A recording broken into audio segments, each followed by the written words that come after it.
Hey there, my peaceful people. I hope you're all doing well. Let's play a game, and if your mood was a weather forecast right now, what would it be? Also, where are you listening from, and what time is it for you? It's always wonderful to see where our community's tuning in from. Before you relax, please like and subscribe so we can continue this journey together. Now, dim the lights, breathe deeply, and enjoy the moment. I was late. It wasn't anything major, just a last-minute email from my boss that took longer than expected.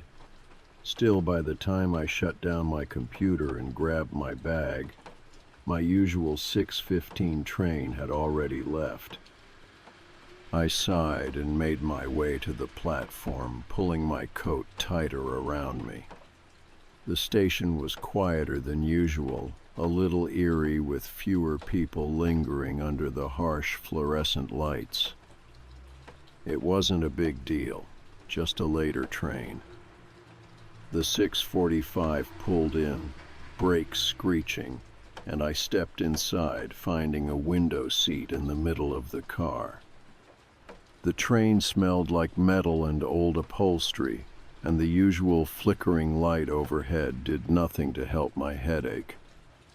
I pulled out my phone, scrolling mindlessly through emails and social media, barely paying attention to the handful of passengers around me.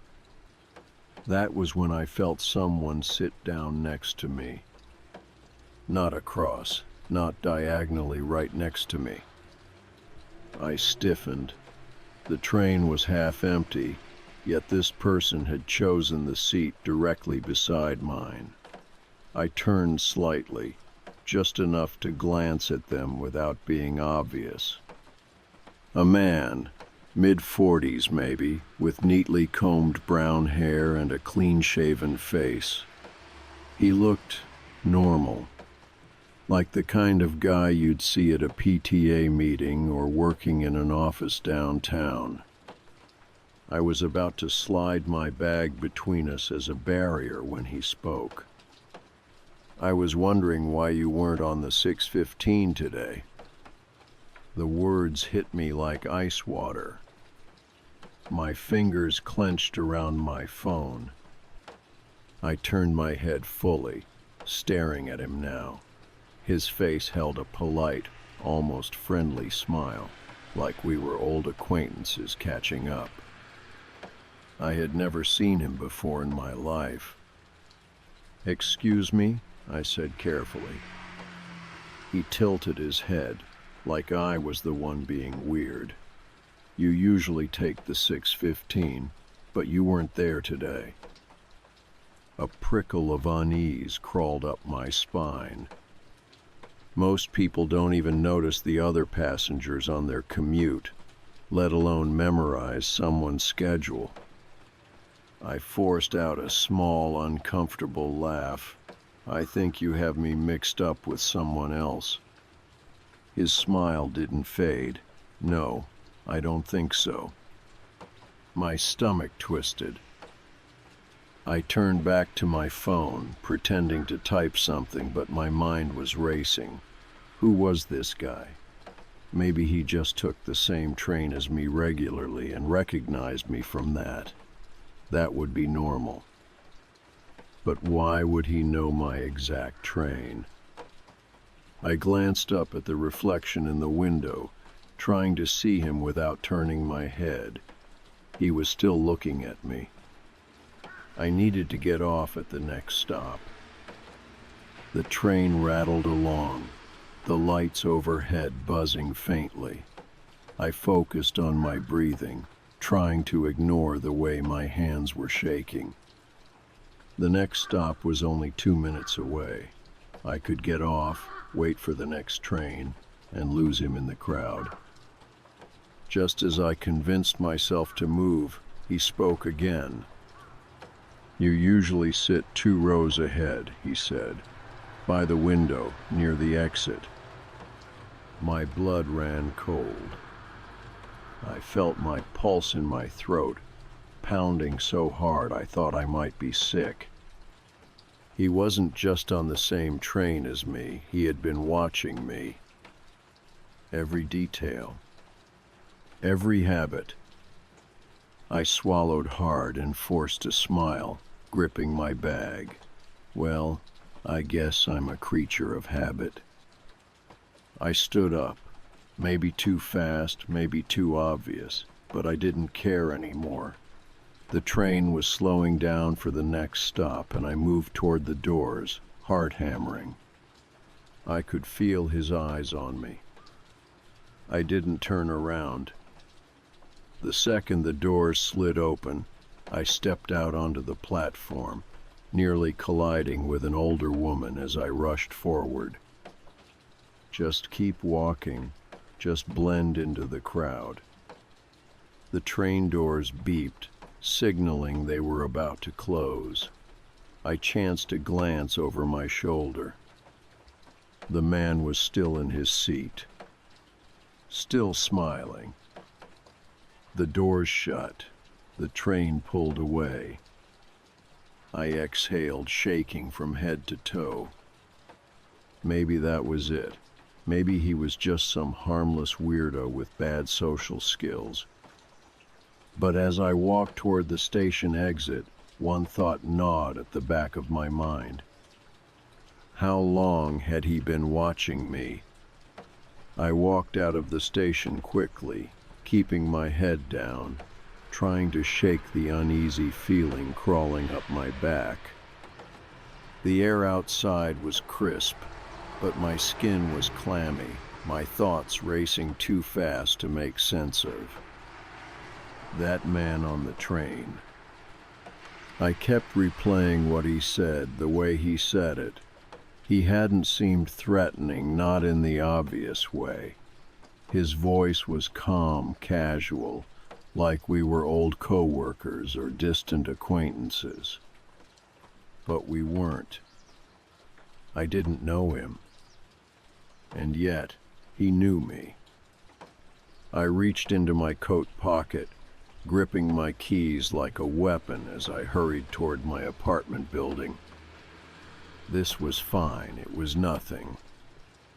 Maybe I was just being paranoid. Maybe I was overthinking it. I lived in the city. People notice things sometimes.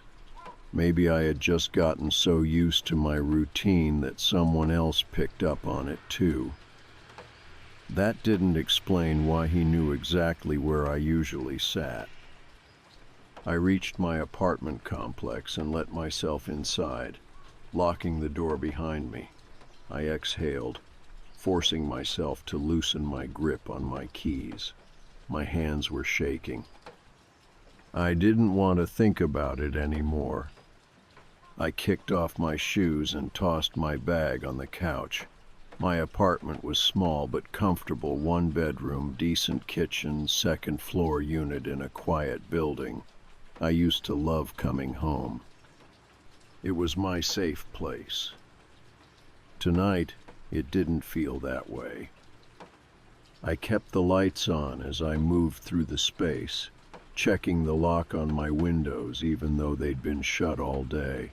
I told myself it was just nerves, that nothing was actually wrong. Still, when I got to my bedroom, I pulled the curtains shut tight. I showered, brushed my teeth, went through my usual routine. But the whole time I felt off. That lingering sense that something wasn't right. I grabbed my phone and hesitated before opening my texts. Me, hey, have you ever noticed a guy on my train, mid-40s, brown hair, kind of office-looking? I sent it to Leah, one of my co-workers who took the same train a few times a week. If anyone had seen him before, it would be her. She answered almost immediately. Leah, nope. Why? I stared at the screen.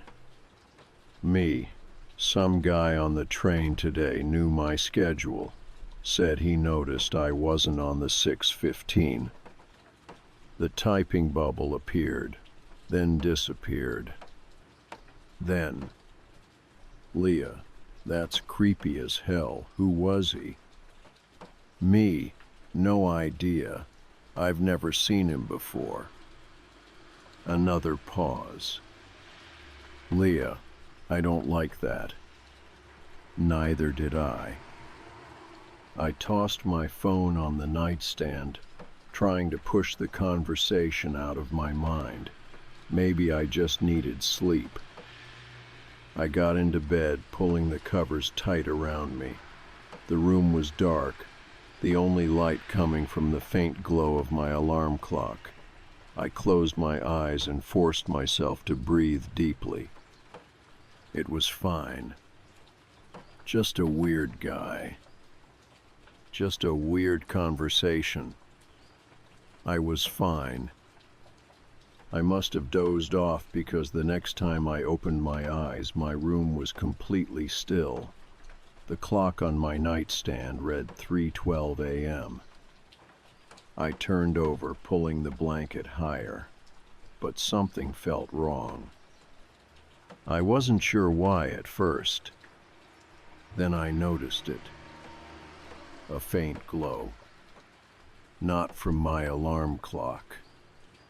From my phone. The screen was on. My stomach tightened as I slowly reached for it. Had I left something open? Maybe an app? Maybe I got a notification? I picked it up.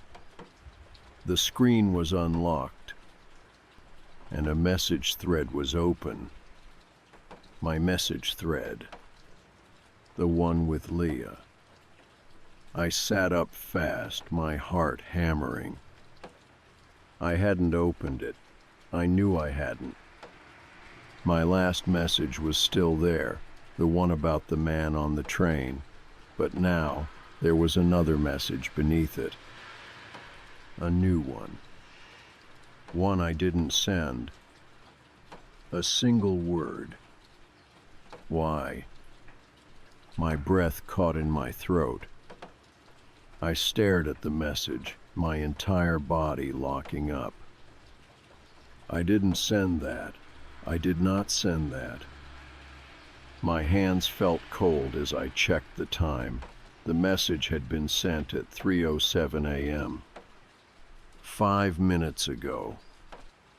I looked around my dark room, my ears straining for any sound. I was alone. I knew I was alone. The door was locked. So how had my phone been used? A wave of nausea rolled through me as I checked my settings. Last unlocked, 3:07 a.m.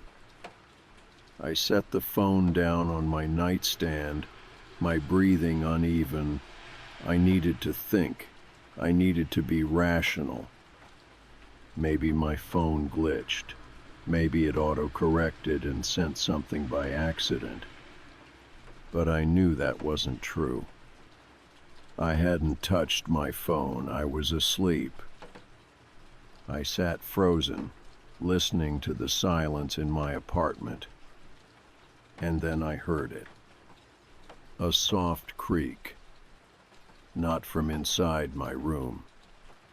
From the hallway. Right outside my bedroom door. I held my breath. The sound was soft, barely there, but I knew I hadn't imagined it. The hallway floor creaked only when someone stepped on the loose board near the bathroom. Someone was out there. My phone was still in my hand, my fingers numb from how tightly I was gripping it. I moved my thumb slowly, carefully, switching to the dial pad. I didn't press call, not yet. I needed to be sure. I strained to listen, heart hammering so hard I could feel it in my throat. The apartment was silent again. No movement, no more creaking. Maybe I had imagined it, or maybe whoever was out there was waiting. I swallowed hard, forcing myself to move as quietly as possible. My bedroom door was locked. That was the one thing keeping me from losing it completely. I had two options: call the police or check the hallway myself. I wasn't an idiot. I wasn't about to go investigating like some horror movie victim. But I needed to know. I took a slow breath, then turned my phone screen down so the light wouldn't give me away. My bedside lamp was off, my room almost completely dark except for the faintest glow from the window. I slid out of bed and tiptoed toward the door. My pulse pounded in my ears as I pressed my ear against the wood, listening. Silence. I tightened my grip on my phone. Maybe it was nothing. Maybe the building settled. Maybe my neighbor walked past my door and I was just on edge from the train incident. I took another breath and slowly turned the lock. I wasn't going to open the door all the way, just a crack, just enough to see into the hallway. I turned the knob and pulled. The hallway was empty. I exhaled, my shoulders slumping slightly. Nothing. I really was losing it. Then, something caught my eye. The coat closet. The door was open. Just a few inches. I knew for a fact I had shut it before bed. My chest tightened. I stepped back into my room and locked the door again. Screw checking, screw being rational. I called 911. The dial tone felt like it lasted forever before a dispatcher picked up. 911, what's your emergency? My throat was dry. I tried to keep my voice steady. There's someone in my apartment. Are you in a safe location? I locked myself in my bedroom, I whispered. I think they're in the hallway closet. The dispatcher's voice remained calm, steady. Stay where you are. Officers are being dispatched to your address now. Do you have any weapons in the room? I looked around. A hairbrush, a lamp, nothing that would help if someone kicked the door in. Number. Okay, stay on the line with me.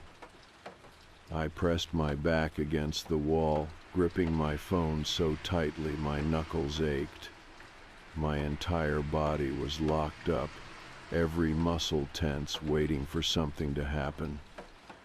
Then, a soft click.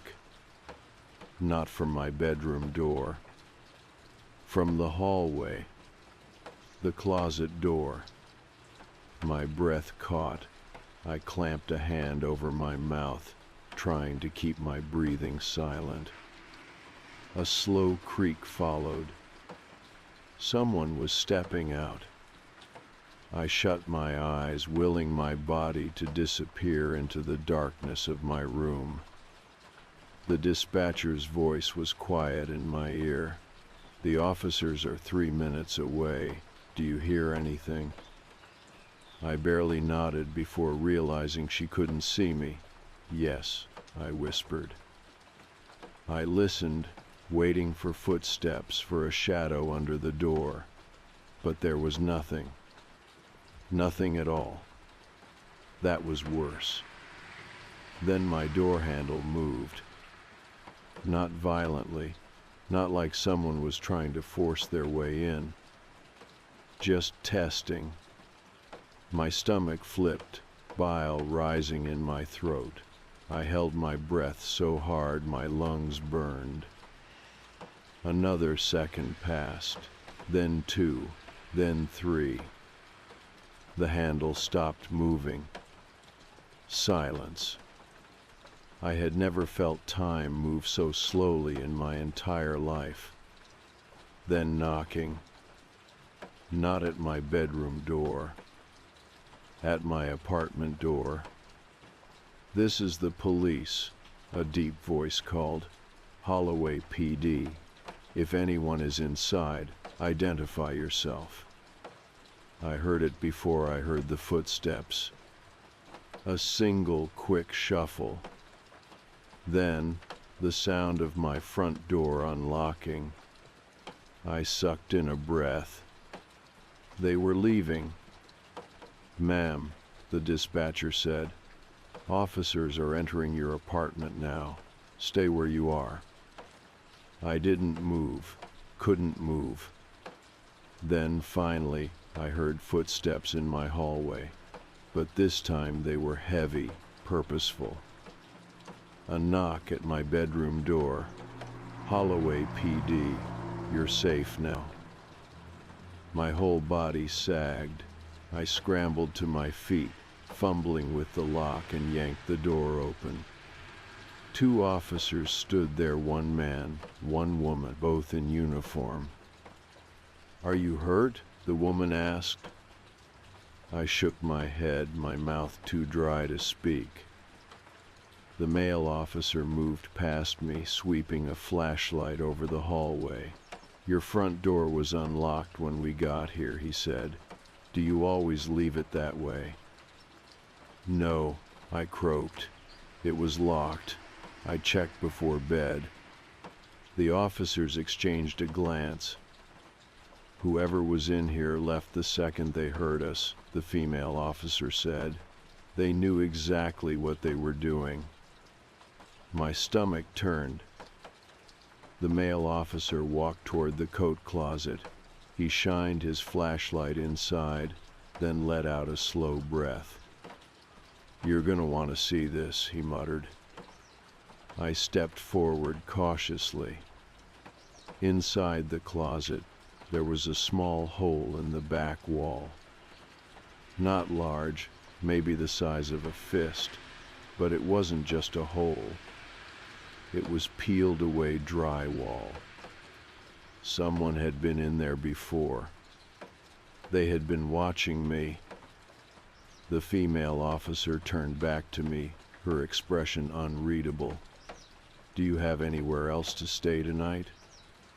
I nodded weakly. "Good," she said, "because this isn't the first report we've gotten about this building." My breath hitched. "What do you mean?" The male officer exhaled.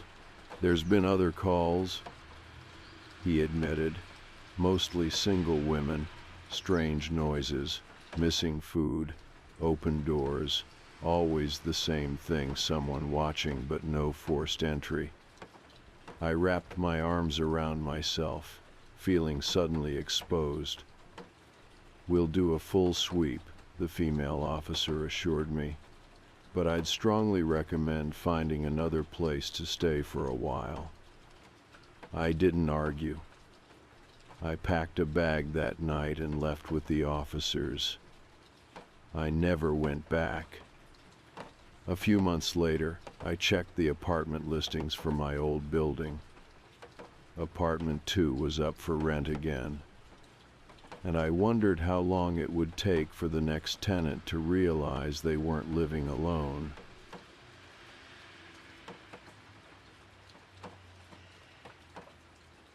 I woke up to a noise. It wasn't loud, just a soft creak, like the sound my bedroom door makes when I don't shut it all the way. My eyes opened before my brain caught up. My room still dark, except for the faint glow from the streetlights outside. For a second, I thought I had imagined it, just my half-asleep brain twisting sounds like it always does. But then I heard it again. A slow, careful step, somewhere outside my bedroom. I froze, my breath catching in my throat. My apartment isn't big. There's only the bedroom, the bathroom, the kitchen, and the tiny living room. If someone was inside, they weren't far. I lay there, listening so hard my ears rang.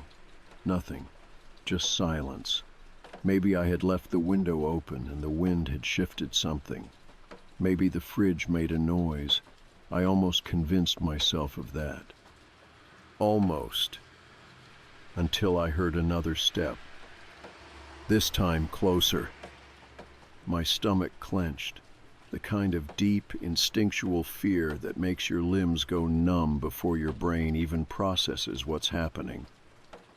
I slid my hand toward my phone on the nightstand, moving as quietly as I could. My fingers barely brushed against it before I heard the sound that made my whole body go cold. Breathing. Not mine. It was soft, almost like someone was trying not to make noise. It came from outside my room, maybe the hallway near the kitchen. I didn't even think. I grabbed my phone, slipped out of bed, and moved as quickly and silently as possible toward the bathroom. My hands were shaking so bad I almost fumbled with the lock before clicking it into place. My heart was pounding. I tried to breathe through my nose, slow and quiet, but my chest felt too tight. I didn't want to call 911. I kept hoping I was wrong, that I'd hear the fridge hum to life, or my upstairs neighbor's television through the vents, something that would explain this. But the silence outside the door stretched. No footsteps, no breathing. And that made it worse. I pulled up the dial pad and typed 9 to 1 -1. I hesitated for maybe half a second before pressing call. A woman's voice answered almost immediately. 911, what's your emergency? I opened my mouth, but nothing came out. My throat was too dry. I swallowed, forcing myself to speak, but it came out as barely a whisper. Someone's in my apartment. The dispatcher's tone didn't change, calm and steady. Okay, can you tell me where you are? I tried to answer, but my voice broke. I took a slow breath and swallowed again. Apartment 2B, Holloway Apartments, downtown. Her typing was faint but fast. Got it. Can you tell me where the person is? I squeezed my eyes shut, willing myself to stay calm. I don't know. I woke up and I heard something. I thought maybe it was the pipes, but then I heard footsteps. They came from my kitchen. I hated how shaky I sounded. Are you alone in the apartment? She asked. Yes. Do you have a weapon? Anything to protect yourself? I looked around the tiny bathroom, at the toothbrush holder, the shampoo bottles, the towel rack. The only thing I could use as a weapon was my hairspray, maybe blind them for half a second if it came to that. No, I whispered. I locked myself in the bathroom. You're doing great, the dispatcher said. Her voice was steady, like this was just another normal call for her. It made me feel a little better, like she had handled things like this before. I've already sent officers your way, okay? I just need you to stay quiet and keep the line open. Can you do that for me? I nodded before realizing she couldn't see me. Yes. I barely registered the faint sound of her talking to someone on the other end, probably sending my address to the police. I tried to focus on that. They were coming. I just had to wait. Can you hear anything right now? She asked. I was about to say no, but then something shifted outside the bathroom door. Not a footstep this time, just the softest sound like fabric brushing against the wall. I sucked in a breath. My whole body went rigid. They're in my bedroom, I whispered. Oh my God, they're in my room. The dispatcher didn't hesitate. Do not make a sound. The police are almost there. I could barely hold the phone. My hands were shaking so bad. I kept waiting for something loud, something obvious, but there was nothing. just the tiniest noises, the kind of quiet movements that only happen when someone is trying not to be heard. The hair on my arms stood up. I wanted to move away from the door, but I didn't dare make a sound. The lock felt so flimsy, like it would do nothing if they really wanted to get in. I bit down on my lip so hard I tasted blood. Something shifted again, a breath. It wasn't mine. I knew without a doubt that someone was standing right outside the bathroom door. The air felt thick, suffocating. My whole body was screaming at me to do something, but what? If I made a noise, would they try to break in? If I stayed silent, would they just wait for me to come out? The dispatcher's voice came through the phone. "Ma'am, are you still there?" I couldn't answer. I couldn't move. Something pressed against the door. Not knocking, not pushing, just resting. Like they were leaning against it, listening. My throat locked up. I couldn't even breathe. The call was still going, the dispatcher still speaking, but I barely heard her anymore. I was focused on the weight against the door, the way the wood creaked just slightly under pressure.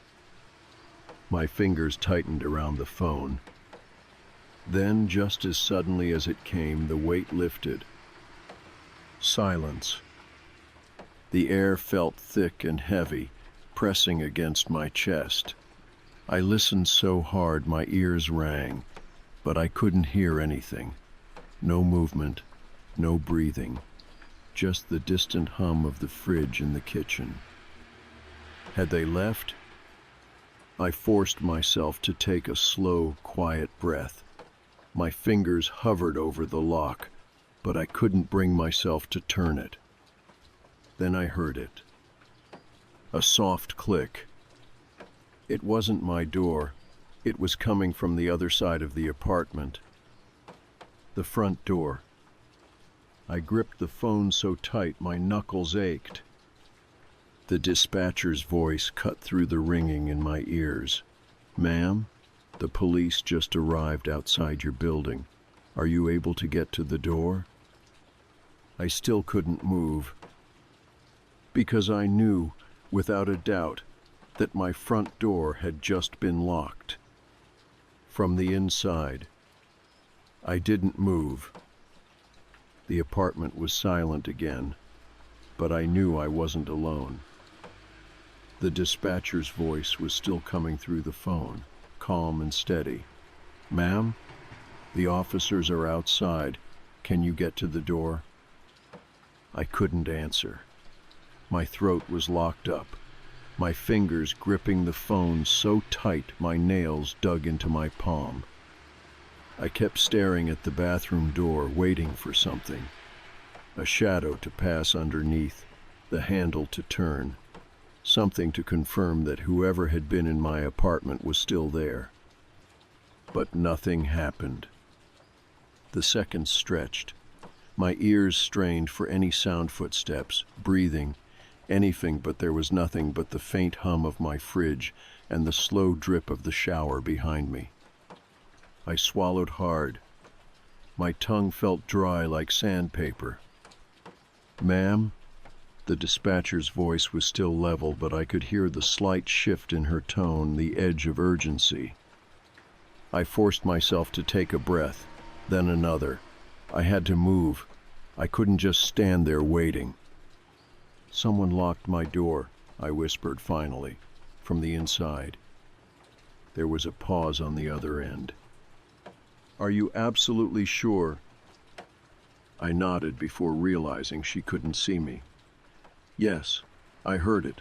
The lock clicked." She didn't say anything for a second, but I could hear her typing, probably relaying the update to the officers. "Okay," she said finally. "Stay where you are. Do not open the door until you hear the officers identify themselves." I swallowed again and nodded. I stayed in the bathroom, barely breathing, counting the seconds in my head. 1, 2, 3. The silence felt heavier with every moment that passed. I still hadn't heard anyone leave. No footsteps, no front door opening, just nothing. 4, 5, 6. Then knocking. Not from inside the apartment. From outside. "This is the police," a deep voice called. "Holloway PD. If anyone is inside, announce yourself now." The dispatcher's voice was back in my ear. "Ma'am, the officers are at your door. Do you feel safe to come out?" I turned slowly, my hand gripping the bathroom doorknob so hard my fingers ached. I didn't feel safe, but I had to move. I took a breath and turned the lock, stepping out into my bedroom. The first thing I noticed was that my door was open. Not wide open, just slightly ajar, like someone had left in a hurry. My stomach flipped. I hadn't left it open when I ran in here. The second thing I noticed was my bed. The blankets were pulled back, the pillow slightly indented like someone had been sitting there. A wave of nausea rolled through me. I forced myself to keep moving, stepping carefully toward the hallway. The police knocked again, louder this time. "Holloway PD, open up." I moved faster, crossing through the living room to the front door. My hands fumbled with the lock, and when I finally swung the door open, 2 officers stood in the hallway. One male, one female, both in full uniform. The male officer, taller with a shaved head, glanced past me into the apartment. The female officer, blonde hair pulled into a tight ponytail, met my eyes. "Are you hurt?" she asked immediately. I shook my head. "Number." My voice barely worked. I don't think so." The male officer glanced down at my hands. "Can we come inside?" I nodded and stepped back. They both moved past me, sweeping through the apartment with practiced ease. Their hands hovered near their holsters, eyes scanning everything: my kitchen, the small living room, the bedroom. The male officer disappeared down the hallway while the female stayed near me. "You're sure someone was inside?" she asked. "Yes." My voice came out shaky. I heard them breathing outside my door." She didn't react, just gave a small nod, like she had heard this before. "How long ago was that?"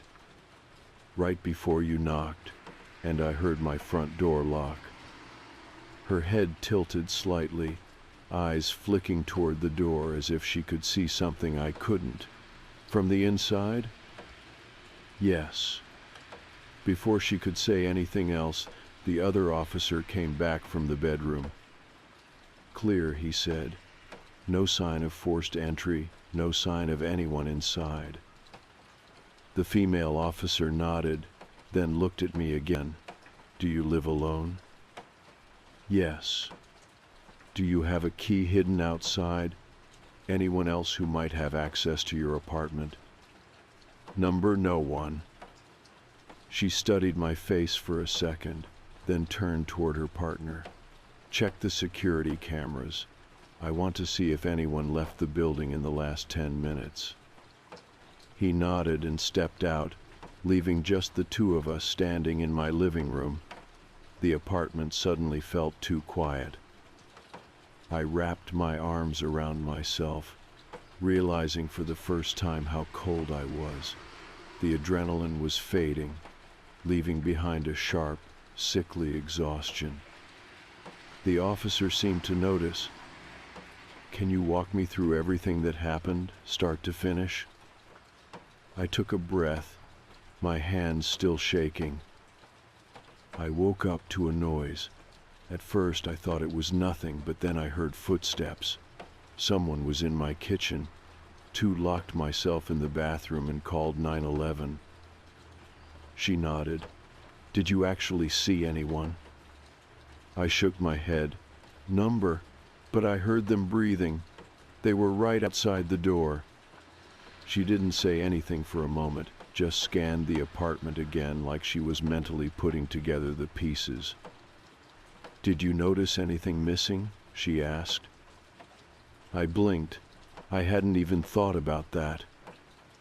I turned, scanning my living room, my kitchen, my bedroom. My purse was still on the counter. My laptop was still on the couch. My keys were in the same spot I always left them. Everything was exactly how I left it. Except, I took a step toward my dining table. My dinner plate was still there, half-eaten, just like I had left it. But something was off. The glass of water next to it, it had moved. I was sure I had left it on the right side of the plate. Now it was on the left. My stomach flipped again. Something's wrong, I whispered. The officer stepped closer. What is it? I pointed at the table. That glass. It wasn't there before. She followed my gaze, her expression unreadable. You're sure? Yes. Two don't think they broke in. I think they were already inside. The officer's posture stiffened slightly, but her voice stayed neutral. I need you to sit tight, okay? We're going to check the cameras, and we'll have someone do a full sweep of the building. I nodded numbly, but I already knew they wouldn't find anything. Because whoever had been in my apartment was already gone, and they had never needed to break in. I sat on my couch, arms wrapped around myself, barely hearing the officer's voice as she spoke into her radio. My skin felt tight, like it didn't fit right, and my stomach wouldn't stop twisting. Someone had been in my apartment. I knew it. But there was no sign of forced entry, no missing items, nothing that screamed break-in. And that meant something worse. They had been inside before I ever locked my door. The thought made my hands shake harder. I pressed my palms against my knees, trying to ground myself, but I still felt lightheaded. The blonde officer, her name tag read Harrington, finished speaking into her radio and turned back to me. Officers are checking the security footage now. Do you want some water? I shook my head. The last thing I needed was another object moved out of place to send me spiraling. Did you notice anything off before tonight? She asked, settling into the chair across from me. Any strange noises? Things out of place, people watching you? I swallowed hard. No, I said at first, but then something did come to mind. I hesitated. There was one thing, I admitted. A few times I'd wake up and my fridge would be open. Her brow lifted slightly. How often? Maybe 3 times. The first time, I thought I just forgot to close it. The second time, I figured maybe it hadn't shut all the way. But the third, I trailed off, my pulse picking up again. I hadn't thought much of it at the time. I'd convinced myself I was just being careless. Now, I wasn't so sure. Harrington leaned forward slightly. Did anything else seem out of place? I nodded slowly. My toothpaste. It was in the wrong spot one morning. And my closet door. I swear I shut it before bed, but a few times I woke up and it was open just an inch or two. She didn't react, just absorbed the information like she was filing it away. Did you tell anyone about this? Number, I thought I was just being paranoid. Her lips pressed together like she'd heard that before. And there's no one else with a key? Not that I know of. The landlord has a master key, but I don't let anyone in when I'm not here. I don't even get maintenance visits unless I schedule them. She nodded. All right, I need you to stay here while we check the security cameras, okay? Try to relax. I almost laughed. Relax? Someone had been inside my apartment, and I had no idea how long they'd been there. Instead, I just nodded. Harrington stood and stepped into the hall, speaking in low tones to another officer. I closed my eyes, pressing my palms against my face. I didn't even want to be in here anymore. I didn't feel safe. Harrington and the other officer returned about 20 minutes later, their expressions unreadable. We checked the cameras, she said. I sat up straighter. Did you see anyone? She hesitated. We didn't see anyone leaving your apartment tonight. I blinked. What? Nobody entered or exited since you got home. Not through the hall, the lobby, or the emergency stairwell. My stomach dropped. That doesn't make sense. I heard someone. I felt them outside the door. I heard my lock click. Harrington exchanged a glance with her partner. There was something else, she said carefully. A neighbor across the hall reported something strange earlier tonight. She looked through her peephole about an hour before you called 911 and said she saw someone standing outside your door. My breath caught in my throat. Did she say what they looked like? Harrington's expression didn't change. She couldn't see their face, just a shadow. Said they stood there for a long time before walking away. A shiver ran through me. Could it have been a neighbor? I asked. Someone just waiting for a friend? Harrington didn't answer right away. It's possible, but given your call tonight, we're taking it seriously. I rubbed my arms, trying to shake the crawling sensation under my skin. So, what now? I asked. We're going to do a deeper search of your apartment, Harrington said. Make sure there's nowhere someone could have hidden. Then we'll go from there. I nodded, my throat too tight to speak. The officers swept through my apartment again, checking every possible hiding place. They searched the closets, under the bed, inside kitchen cabinets. One of them even went into the laundry room in the basement, just in case. Nothing. Harrington stood in the middle of my living room, arms crossed. I could tell she didn't like this any more than I did. If you want to stay somewhere else tonight, I'd recommend it, she said finally. A friend's place, a hotel, just in case. I nodded, already reaching for my phone. Yeah, I whispered. I think I will. I texted my friend Sophie, asking if I could crash at her place. She replied almost instantly. Of course. Are you okay? I wasn't, but I told her I was. I grabbed an overnight bag and double-checked my locks before stepping out into the hallway with the officers. Before I left, I glanced back at my apartment one last time. Everything looked the same, but it didn't feel the same anymore. I sat on Sophie's couch, barely listening as the morning news played in the background. I hadn't slept. Every time I closed my eyes, I saw my bedroom door slightly ajar, the indentation on my pillow, the moved glass on the table.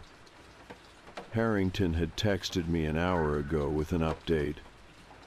No sign of forced entry, no new evidence, but we're still investigating. Let me know if you remember anything else. I reread the text at least 10 times before setting my phone down. I knew what I heard.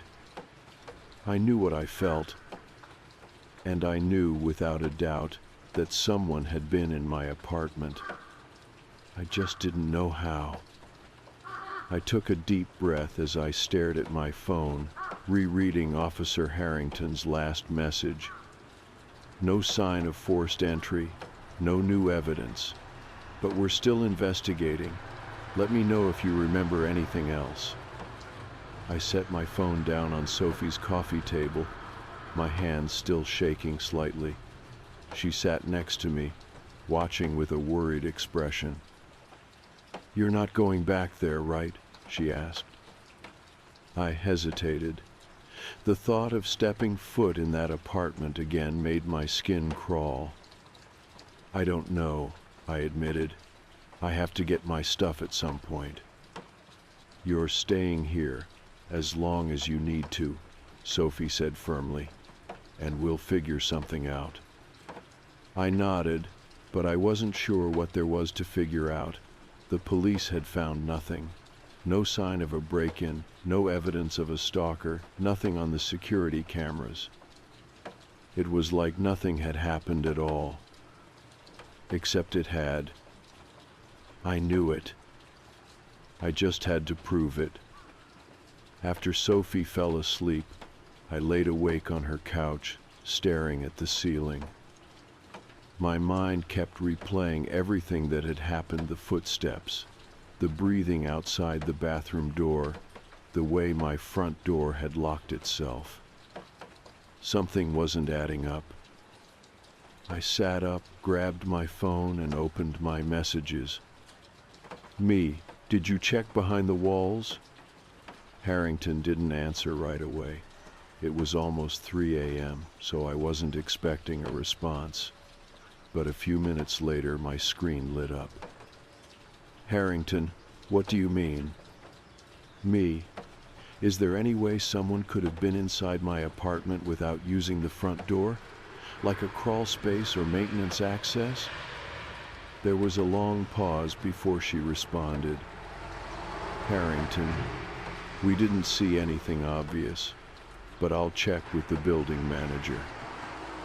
I exhaled and set my phone down. Maybe I was reaching, but something wasn't right. And if no one had entered or exited my apartment, then there had to be another way in. I didn't sleep. By morning, Harrington had texted again. "Harrington, going back to your apartment with maintenance. We'll update you soon." I waited anxiously, barely touching the coffee Sophie had made me. When my phone buzzed again an hour later, my stomach tightened. "Harrington, we found something." I grabbed my jacket and was out the door before I even had time to think. Harrington met me outside the building. She looked serious, her usual professional demeanor even stiffer than before. "You were right," she said. I swallowed. "What did you find?" She motioned for me to follow her inside. We walked down the hallway to my apartment, where 2 maintenance workers were standing near my bathroom door. The bathroom light was on, and the air smelled like dust and something stale. One of the workers had removed a section of the wall behind my sink. The space behind it was hollow. I stepped closer, peering inside. It wasn't much, just a cramped, narrow void between the walls, but it was big enough. Big enough for someone to hide. My stomach turned as I took another step closer. Something was inside. A disposable camera, a crumpled up tissue, a single hair tie. The maintenance worker gestured to the wall. "There's an access panel in the utility closet down the hall. Leads right into here. If someone wanted to get in, they wouldn't need to use the front door." I felt sick. Harrington knelt down. picking up the camera carefully with gloved hands. "We're getting this processed," she said. I didn't speak. I couldn't, because I already knew what was on it. The next few days were a blur. The police took the camera to the lab for processing. I packed a suitcase and stayed with Sophie. My apartment sat empty, but the thought of it wasn't comforting. Whoever had been there before was gone now. But for how long? 2 days later, Harrington called me. "Do you want to see the photos?" I hesitated. "Do I need to?" "It's your call." I took a slow breath. "I'll come in." The station was colder than I expected. Harrington led me to a small room where a stack of printed photos sat on the table. She gestured for me to sit. I stared at the pictures, my hands curling into fists. She slid the first one toward me. A grainy black and white image of my bathroom. The angle was strange, as if the camera had been inside the wall. The second photo was my kitchen. The third was my bed. I clenched my jaw, trying to keep my breathing steady. Then, the last photo. It was me, asleep in my bed, my stomach twisted violently. Harrington was watching me carefully. "We don't know who took them," she said, "but given the access to your apartment, we believe someone had been living in the walls for some time." I pressed my fingers against my temples. "How long?" She hesitated. "We're not sure, but..." She reached into a folder and pulled out another paper, a lease agreement. "The last tenant in your unit disappeared 2 years ago," she said. "She reported strange things before she vanished. No forced entry, no suspects, just gone." I stared at the document, my vision swimming. Harrington exhaled. "We have officers sweeping the entire building. We'll find him." I nodded, but I wasn't sure I believed it. Because whoever had been living in my walls was careful, patient, and worst of all, he knew how to disappear. I didn't go back to the apartment. A few weeks later, my landlord let me break the lease without penalty. I packed my things with a team of officers present and moved to a new place across the city. I changed my locks, installed security cameras, and checked my closets every night before bed. I never felt truly safe again. Harrington kept me updated for a while, but no arrests were made. The police had no leads. The person who had been watching me living inside my apartment was still out there. I still don't know how long he was there. Days, weeks, months. I don't know what he wanted. I don't know why he left. But sometimes, when I wake up in the middle of the night, I swear I hear something. A faint creak, a soft breath, and I wonder if somewhere someone is still watching, waiting for the next tenant to move in.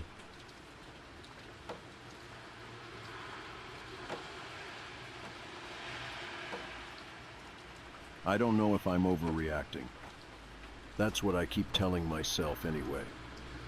But every time I try to let it go, every time I tell myself it was nothing, I feel that tight pull in my chest, that gnawing, sick feeling that won't go away. Something is wrong in our house. And I think it has to do with our baby. My wife, Sarah, and I had our daughter, Lily, 6 months ago. She's perfect, healthy, happy, all things considered, a pretty easy baby. We live in a small one-story home in a quiet neighborhood. Nothing fancy, just a cozy little place we'd been fixing up since we bought it. Neither of us were paranoid people. We never felt unsafe before. But having a baby changes things. That's why we got the monitor. A simple night vision baby cam with motion detection and sound alerts. Something to give us peace of mind. That's what it was supposed to do. But now, I think it's the reason I'm not sleeping. It started last week. I woke up around 2 a.m. to a soft chime from my phone. Motion detected. Lily's room. I wasn't alarmed at first. Babies move in their sleep all the time. The alert was probably just her shifting, maybe rolling over. But when I opened the app, Lily was perfectly still, lying on her back, sleeping peacefully in her crib. For a moment, I felt a rush of relief. Then, I saw it. Just at the edge of the frame. The corner of a face. Not Lily's. Someone else. The monitor didn't have the best resolution, but it was enough. Enough to see the faint outline of a forehead, a sliver of a cheekbone, peeking into the frame. Watching. I froze. My mind short-circuited, flipping between explanations. A reflection? A glitch? I forced myself to blink, to focus. The figure wasn't moving. Just watching. I nearly dropped my phone. And then, just as I started to move, the screen went black. I shoved off the blankets and ran. Didn't stop to wake Sarah. Didn't think. I threw open Lily's door so hard it smacked the wall. The crib was right where it had always been. Lily was still there. Sleeping, completely undisturbed. And there was no one else in the room. I stood there for a long time, my breath heavy, my heartbeat slamming against my ribs. I checked everything. Closet? Empty. Under the crib? Nothing. Windows? Locked from the inside. There was nowhere for anyone to hide. And yet, I knew what I saw. Someone had been in the frame, watching, and they weren't there now. I didn't sleep after that. I spent the rest of the night going through the footage, trying to find the exact frame I had seen before the camera cut out. But when I played it back, the motion alert was still there. The clip was still there. But the face was gone, like it had never been there at all. Sarah woke up around 6 a.m., groggy and stretching as she walked into the living room. I was still on the couch, my laptop open, the baby monitor pulled up on my phone. She frowned. "Did you even come back to bed?" I didn't answer at first. Just stared at the monitor, watching Lily's tiny chest rise and fall. "I saw something," I said finally. Sarah's forehead creased. "What do you mean?" I hesitated. I knew how it sounded, but I told her everything. The alert, the face, the way it disappeared from the footage. She listened, but I could tell she wasn't convinced. "Babe," she said softly, "you haven't slept. You're exhausted. Maybe you just imagined it." I wanted to believe that. God, I wanted to believe that. But I couldn't. Because I knew what I saw. I tried to move on. Tried to pretend like it was just a weird camera glitch, like Sarah said. For a few days, nothing happened. And then last night, it happened again. I woke up to the motion alert at exactly 2:11 a.m. This time my hands were shaking when I opened the app. Lily was asleep. And just like before, something was standing at the edge of the frame. But this time, it was closer. More of the face was visible.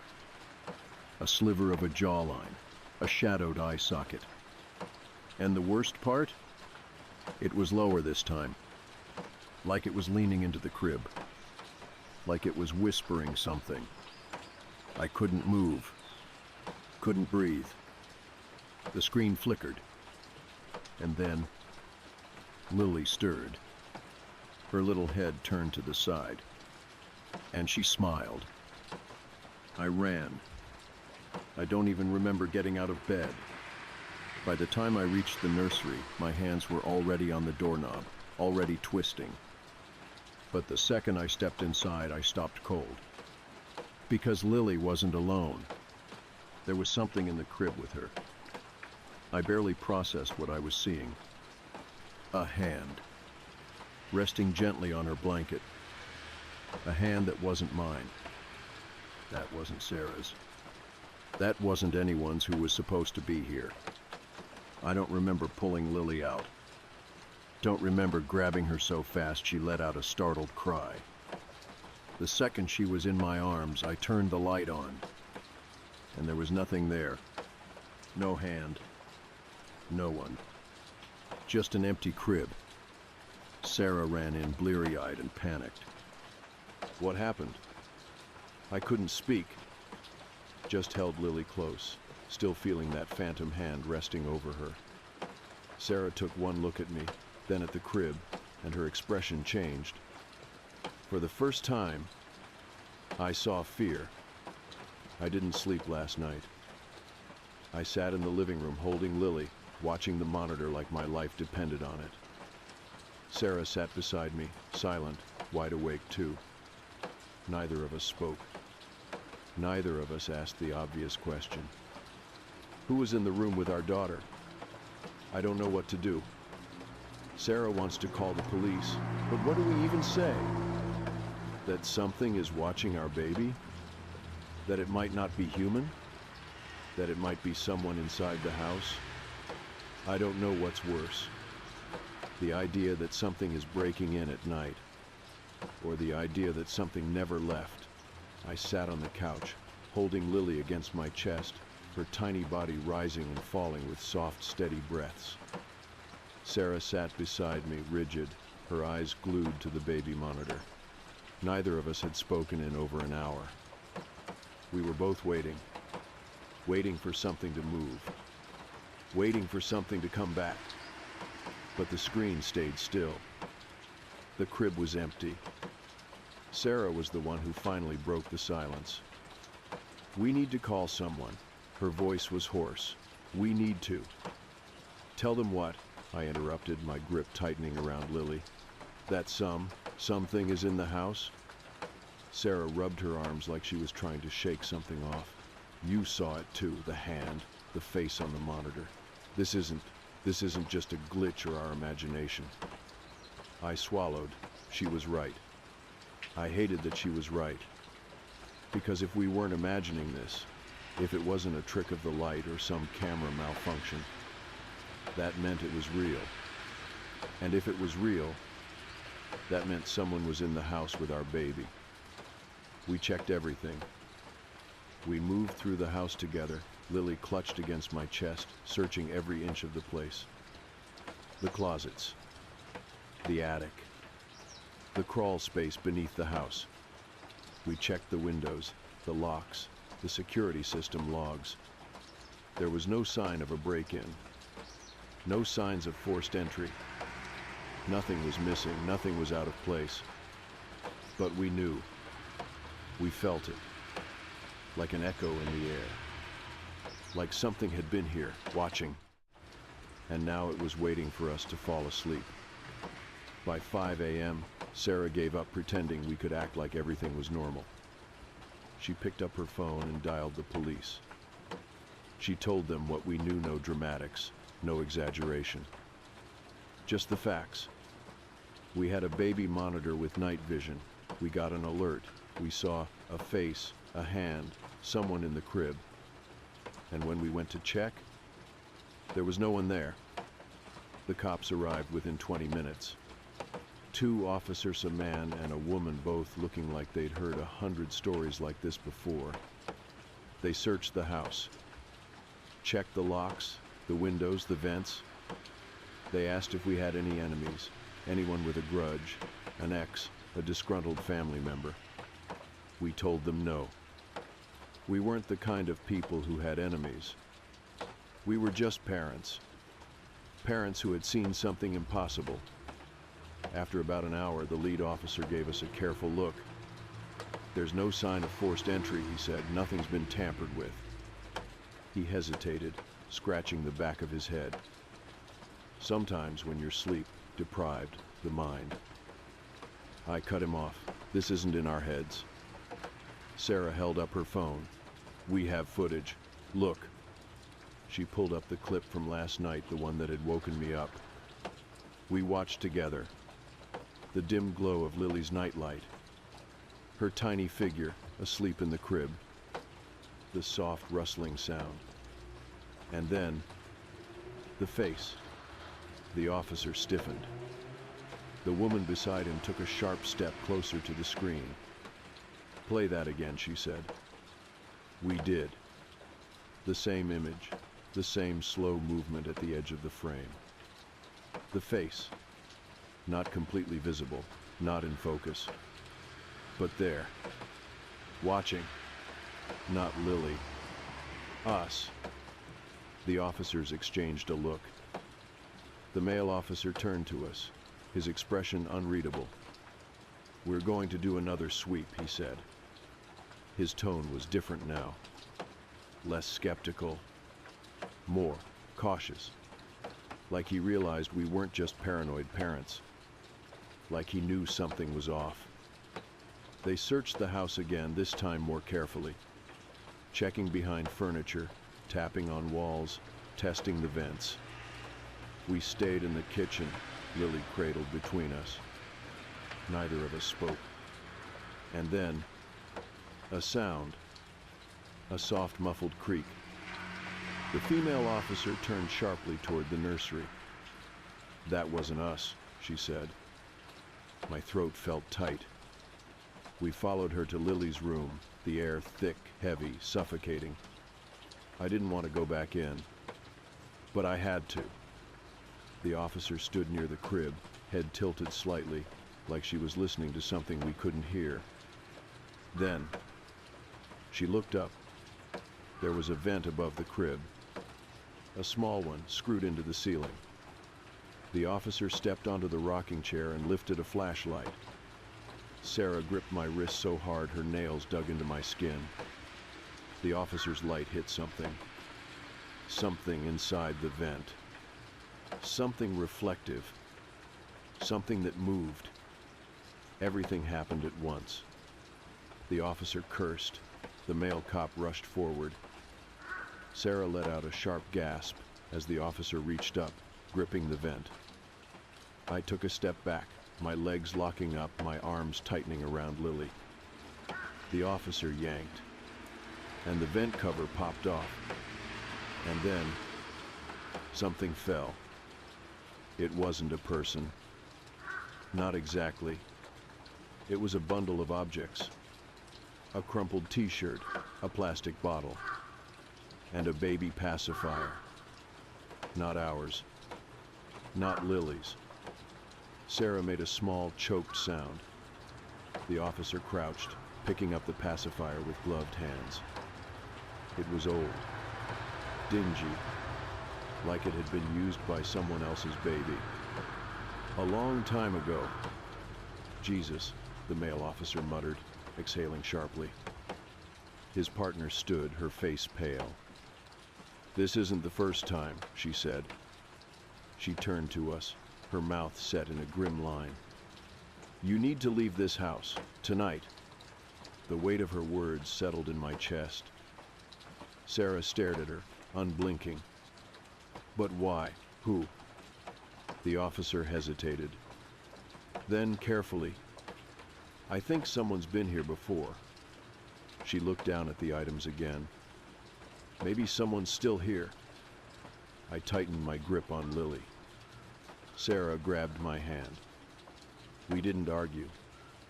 We didn't ask more questions. We packed a bag, walked out the door, and didn't look back. We're at a hotel now. The police are investigating, checking records, trying to figure out who lived there before us. But Sarah and I already made our decision. We're never going back. Because whoever or whatever was in our house, they had been there long before we arrived. And worst of all, They had been waiting for Lily. The police stayed for hours after finding the items in Lily's nursery vent. They dusted for prints, took photos, and checked every entry point in the house. But the part that made my skin crawl was when one of the officers pulled me aside. "Your vents lead to an external access point." His voice was low, careful. "There are fresh handprints on the outside cover. Someone's been removing it from outside." I felt the blood drain from my face. "You mean they were never inside the house?" His jaw tightened. "Not in the way you think." That night, Sarah and I packed our things. We weren't staying another second. The police arranged for a team to inspect the vents, and we drove to a motel with Lily. I barely slept, my mind racing with questions. Who had been watching our baby? How long had they been climbing in and out of the vents? And worst of all, what did they want? The next morning, I got a call. It was one of the officers. His voice was serious. "We found something." My stomach twisted. "What?" "A sleeping bag and food wrappers in the main duct. Someone had been hiding inside your vent system." I gripped the phone tighter, bile rising in my throat. "They weren't living there full time," he continued, "but they were coming and going. They had a way in and out."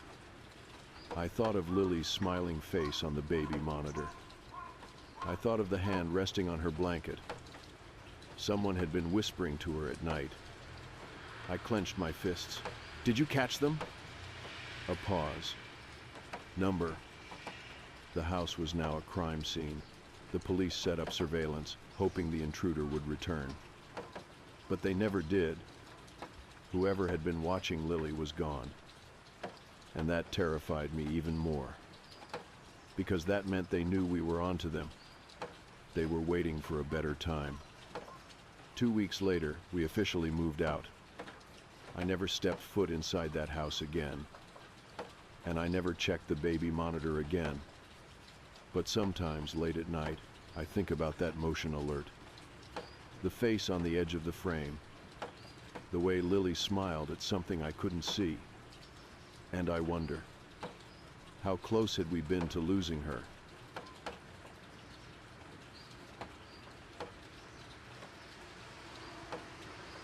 The bus pulled away, leaving me stranded in front of a rundown convenience store, regretting every decision that led me here. The late afternoon sun hung low in the sky, stretching long, jagged shadows across the cracked pavement. The gas station wasn't much faded signage, rusted fuel pumps, and a flickering neon open sign barely clinging to life. I had landed this job out of necessity, not choice. My shift started at 5 p.m. and lasted until 1 a.m. Not ideal, but rent wasn't going to pay itself. My boyfriend had promised to pick me up most nights, but the idea of waiting alone in the dead of night still made me uneasy. I pushed open the glass door, triggering a tinny bell chime overhead. The inside smelled of stale air, expired snacks, and cheap cleaner. The shelves were cluttered with dusty candy bars, off-brand sodas, and overpriced motor oil. Behind the counter stood the angriest-looking man I had ever seen. He hunched over the register, scowling at the screen like he was one wrong beep away from smashing it to pieces. A crooked name tag on his shirt read, "Carl, Manager." I approached cautiously. "Hey, You're Aaron?" He barely glanced up. "Yeah." Carl grunted, jerking his thumb toward the back. "Lockers are behind the stockroom. Use Mason's." I hesitated. "I'm sharing?" "Nah, he's gone. Let's just say he was slow in the head, kept screwing up orders, mumbling nonsense all the time.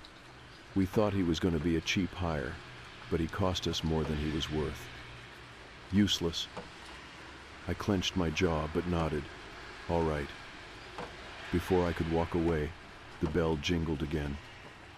A man in a faded trucker cap and flannel jacket stepped inside, balancing 2 small packages.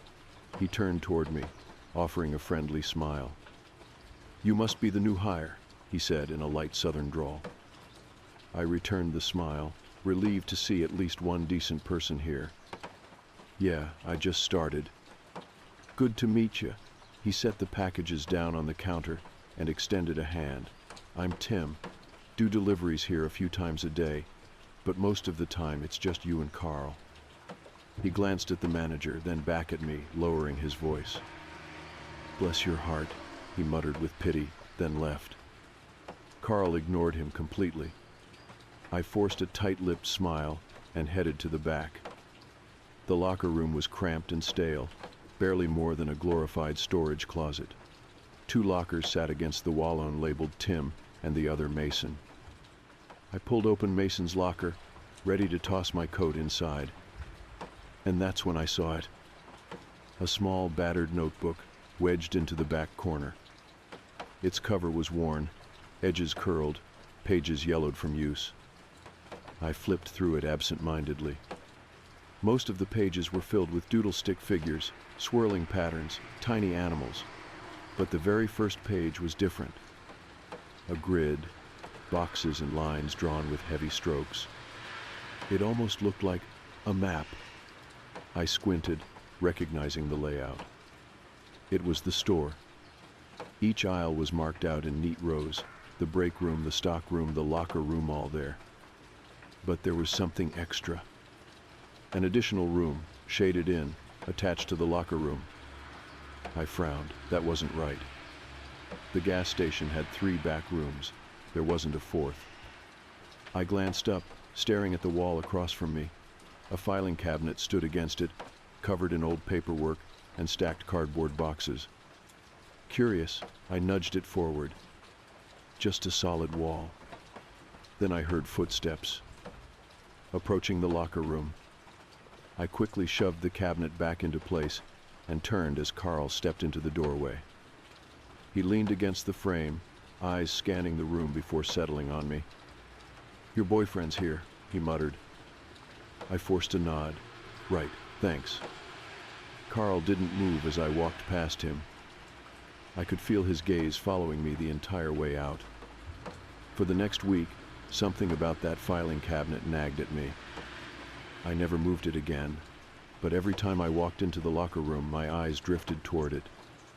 I told myself it was nothing, until I noticed something about Tim. Most days he brought deliveries straight to the stockroom. That made sense. But every few nights, he'd take large boxes into the locker room.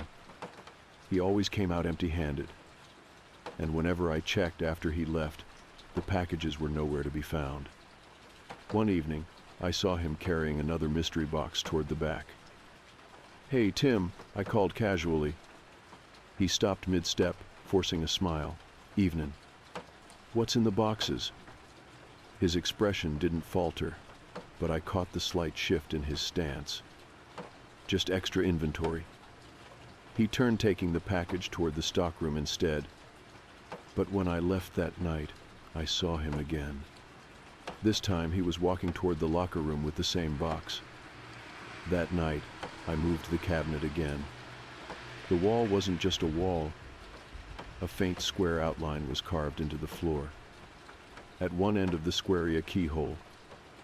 My heart pounded as I pressed my foot against it. The square shifted. It wasn't just a marking. It was a trapdoor. Footsteps echoed from the store. I shoved the cabinet back into place. Carl stood near the register watching me. "Slow night?" His voice was flat. I nodded, swallowing hard. "Yeah." His eyes lingered on me for too long. I turned back to the counter, forcing myself to act normal. A few days later, my boyfriend pulled up to take me home. As I climbed into the car, I saw Tim unloading a large package from his van. For some reason, I couldn't look away. Then I saw inside the van stacks of sealed boxes, a clipboard sitting on top. I stepped closer. Liver X10, heart X6, kidneys 212. The realization hit me like a freight train. Tim looked up. Our eyes met. His face twisted from surprise to pure, unfiltered rage. He dropped the package and sprinted toward me. I ran faster, jumped into the car. "Drive, now." The police found the hidden basement beneath the locker room. Carl and Tim were arrested. The gas station was a front for organ trafficking. But the worst part? Mason, the disabled man who once worked here, he was arrested too. Not because he was innocent, because he had been caught stealing from their supply and eating them.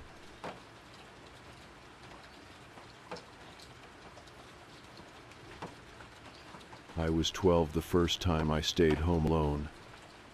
It was supposed to be a big deal, my first step toward independence. I had been begging my parents to let me stay by myself for months. Most of my friends had already done it, but my mom always said, maybe when you're older.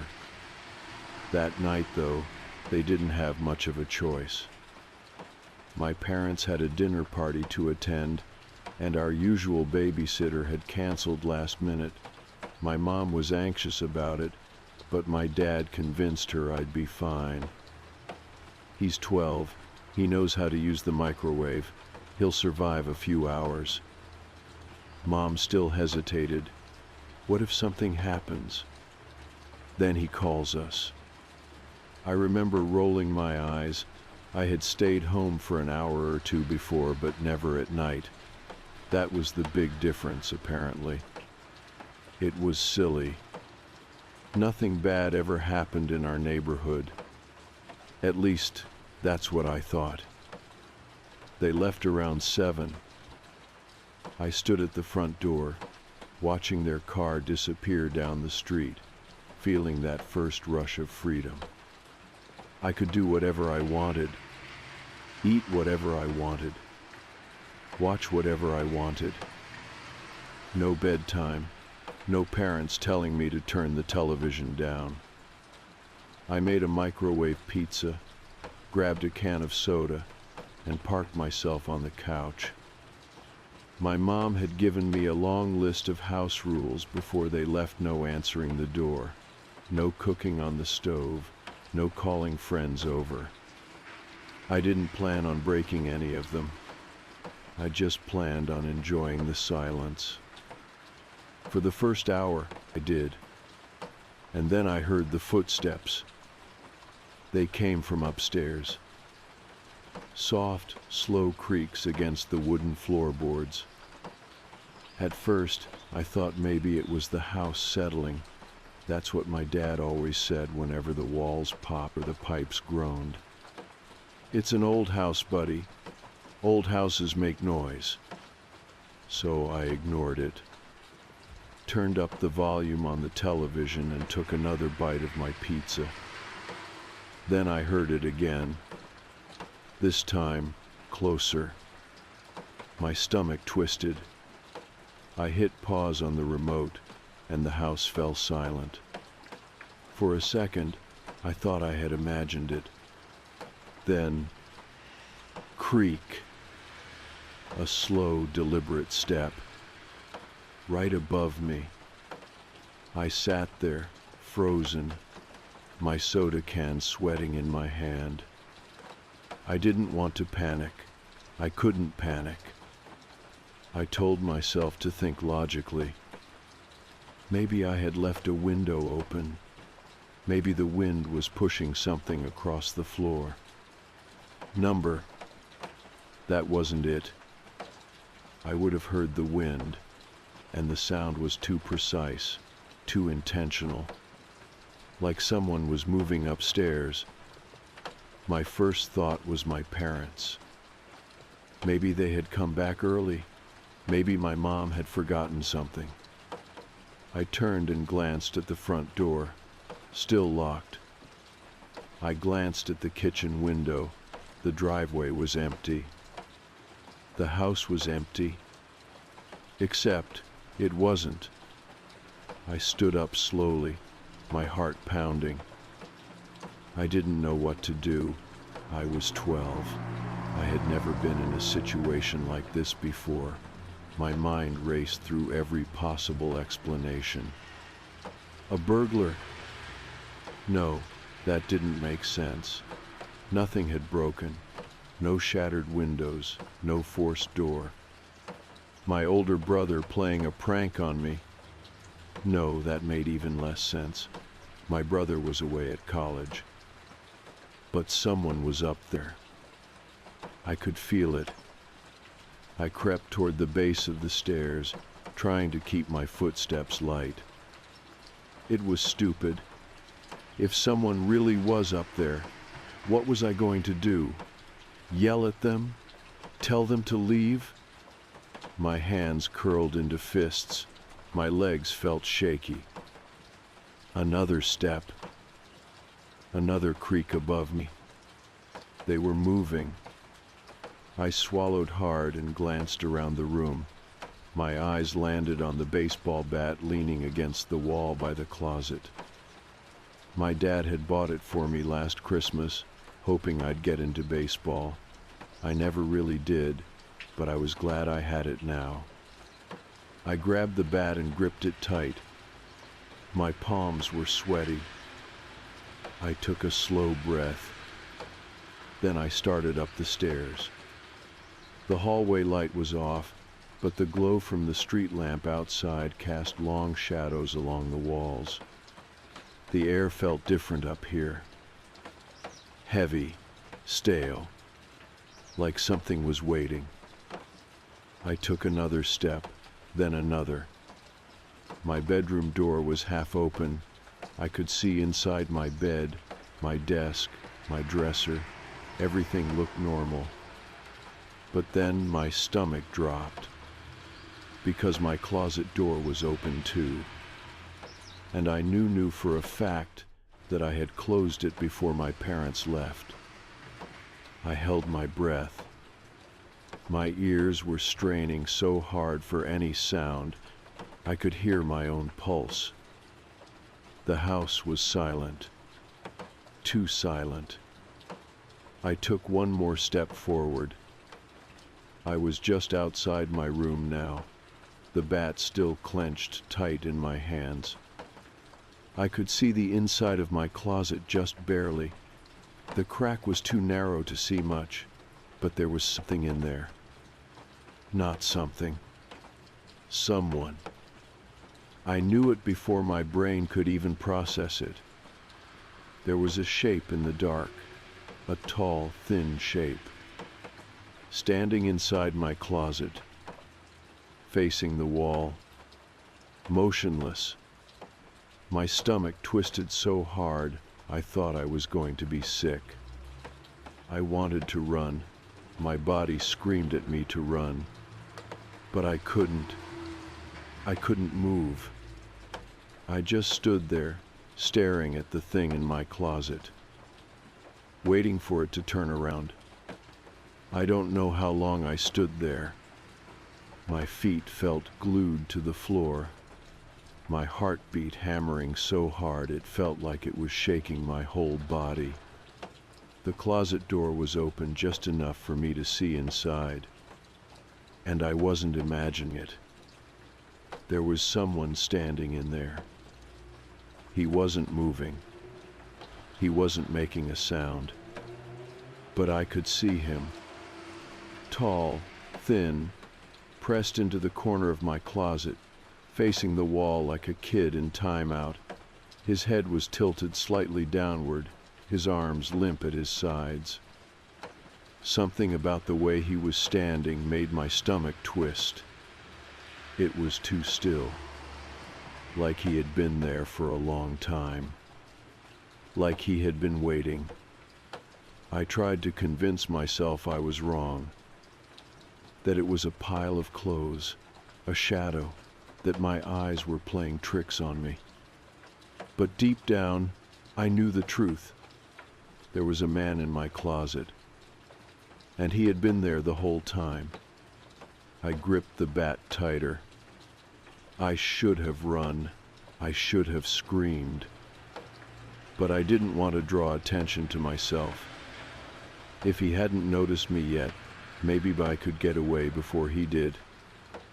My breath was coming in short, uneven gasps. I forced myself to take a slow, careful step backward. The floor creaked. The man twitched. Just a small movement, a jerk of the shoulders, a tiny shift of his head. But it was enough to make my stomach drop. I couldn't see his face, and I didn't want to. I stepped back again, slow, steady, my entire body locked up with terror. Another creak beneath my feet. His head tilted further, not toward me, just downward, like he was listening, like he was waiting for something. I swallowed hard. My legs felt weak. One more step back. Another. The floor creaked again. Then, from inside the closet, I heard something that made my blood run cold. A whisper. A murmur. Low, breathy, and not meant for me. Don't turn around. Don't turn around. Don't turn around. I couldn't breathe. It wasn't a warning. It wasn't a threat. It was like he was talking to himself, repeating the words over and over, like a mantra, like a rule. Don't turn around. Don't turn around. I didn't move, didn't blink. The air felt thick, heavy, with something I couldn't name. I was so close to the door, so close to getting away. But my legs wouldn't work. I just stood there, gripping the bat, waiting for him to move, waiting for him to turn around. I should have run. I should have turned around, bolted down the stairs, and gotten out of the house. But I couldn't move. I just stood there, gripping the bat so hard my fingers ached, staring at the man in my closet. He was still facing the wall, still whispering. Don't turn around. Don't turn around. Don't turn around. His voice was low and breathy, like he was talking to himself, like he was following instructions. And for some reason that terrified me more than anything. My throat was dry. I could barely swallow. Every instinct in my body screamed at me to get out of there, but my legs wouldn't listen. I needed to see his face. No, I didn't. I needed to leave. I took a slow step backward, then another. The floor creaked under my weight, but he didn't react. Just kept whispering. Don't turn around. Don't turn around. I reached the doorway. My foot hit the hall carpet. One more step, and I'd be out of the room. Then, just as I moved, he stopped. Mid-sentence, mid-breath. The room went silent. And then, he moved. His head jerked to the side, not like a normal movement, but fast, unnatural, like someone pulling a puppet's strings. His shoulder twitched. His hand twitched. And then, in a voice that didn't sound like a whisper anymore, he said something new. Something I will never forget for the rest of my life. You're not supposed to see me. I ran. Finally, my body listened. I spun around so fast I nearly tripped, bolted out of my room, and sprinted down the hallway. Behind me, I heard a rustling movement, not footsteps, but something shifting inside the closet. I didn't look back. I couldn't. I wouldn't. I flew down the stairs, my socks slipping on the wood, gripping the railing so hard I nearly yanked my own arm out of the socket.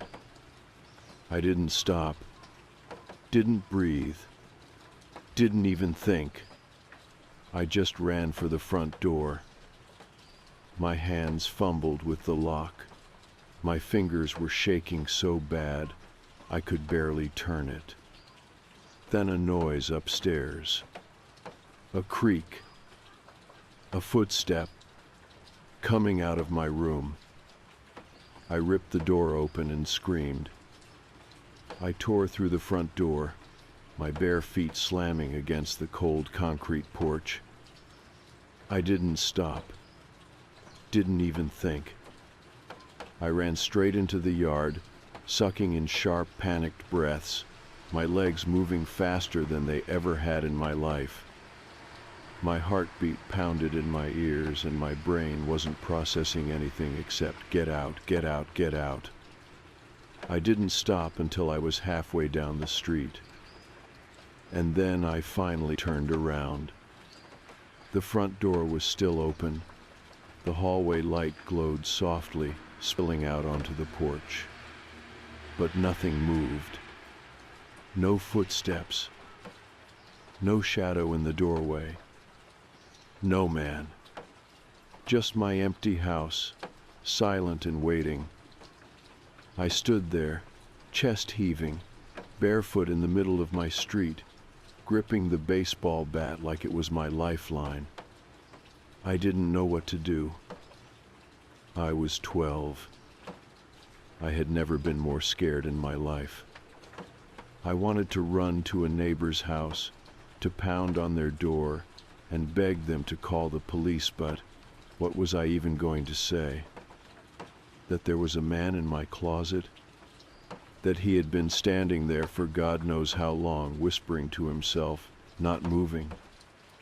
That he told me I wasn't supposed to see him? It didn't make sense. And the worst part, I still didn't know if he was real. I stood there for what felt like forever. Every part of me was telling me not to go back. But I had to, because my parents were coming home soon, and I had to know. I took a shaky breath, wiped my sweaty palms on my pajama pants, and started back toward the house. My feet ached from running barefoot. The cold pavement stung against my skin, but I barely noticed. All I could think about was the closet, and what I had seen inside it. I stepped onto the porch. The house felt different now. The warm, familiar space I had grown up in felt foreign, like I had stepped into someone else's home. I gripped the bat tighter and forced myself inside. The hallway was quiet. The air was thick, too still. I waited, listened. Nothing. I crept toward the stairs, my heartbeat hammered in my chest. The entire house felt like it was holding its breath, like it was waiting for me to see something I wasn't supposed to see. I started up the steps, each one creaking under my weight. I didn't want to do this, but I had to. I had to know. I reached my bedroom door. It was open now, not how I had left it. My hands were shaking. I took a slow step inside, my breath caught in my throat. And then I looked at the closet. It was empty. The blanket was gone. The food wrappers, the man, everything, like he had never been there at all. I stared for a long time. Then I shut the closet door, and this time I locked it. My parents got home 15 minutes later. I didn't tell them what happened. I wanted to. I almost did. But I couldn't. Because what if it really had been a hallucination? What if I had just imagined it? So I said nothing. And I didn't sleep at all that night. I moved out of that house years ago. My parents still live there, I don't visit often. When I do, I never go upstairs. I never go near that closet, because I still have nightmares about it, about the way he stood there facing the wall, the way he whispered to himself, the way he moved. But the worst part, the part that still keeps me up at night. I never told anyone what happened. I never asked if they ever saw him. And part of me is terrified to find out the answer. Because what if I wasn't the only one? I've done a lot of solo hikes in my life. Some people find the idea of being alone in the woods terrifying, but for me, it's always been the opposite. No traffic, no notifications, no people, just miles of trees and silence. I don't scare easy, but this trip was different. And now, no matter how much time passes, I can't get the image of that man out of my head. I took a week off work, planning to hike deep into the national forest near my hometown. No official trails, no campgrounds, just pure, undisturbed wilderness. I'd done this route before. It was beautiful, secluded, and exactly what I needed. I started mid-morning, parked at an old service road, and hiked in about 12 miles. I took my time, stopping to filter water, take pictures, enjoy the quiet. I didn't see another person the entire time. By the time the sun was getting low, I found a perfect spot to set up camp. A small clearing, surrounded by trees, soft pine needles covering the ground. No signs of old fire pits or footprints, completely untouched. I pitched my tent, got a fire going, and made some instant ramen. The air was cool, the woods completely silent except for the occasional rustle of branches in the breeze. It was peaceful, normal. I had no reason to feel uneasy. Not yet. I ate, cleaned up, and sat by the fire until it burned down to embers. Then I crawled into my tent, zipped myself in, and listened to the quiet for a while before finally drifting off. I slept hard. The kind of sleep you only get after a full day of hiking. But sometime in the middle of the night, I woke up. It wasn't a noise that woke me. Not exactly. It was a feeling, like my body knew something before my brain did. I lay there for a second, eyes still closed, wrapped in my sleeping bag. Then I heard it. A single slow footstep outside my tent. Close. Too close. I went completely still, my breath caught in my throat. I wasn't alone. I didn't move. For a second, I wasn't even sure I had actually woken up.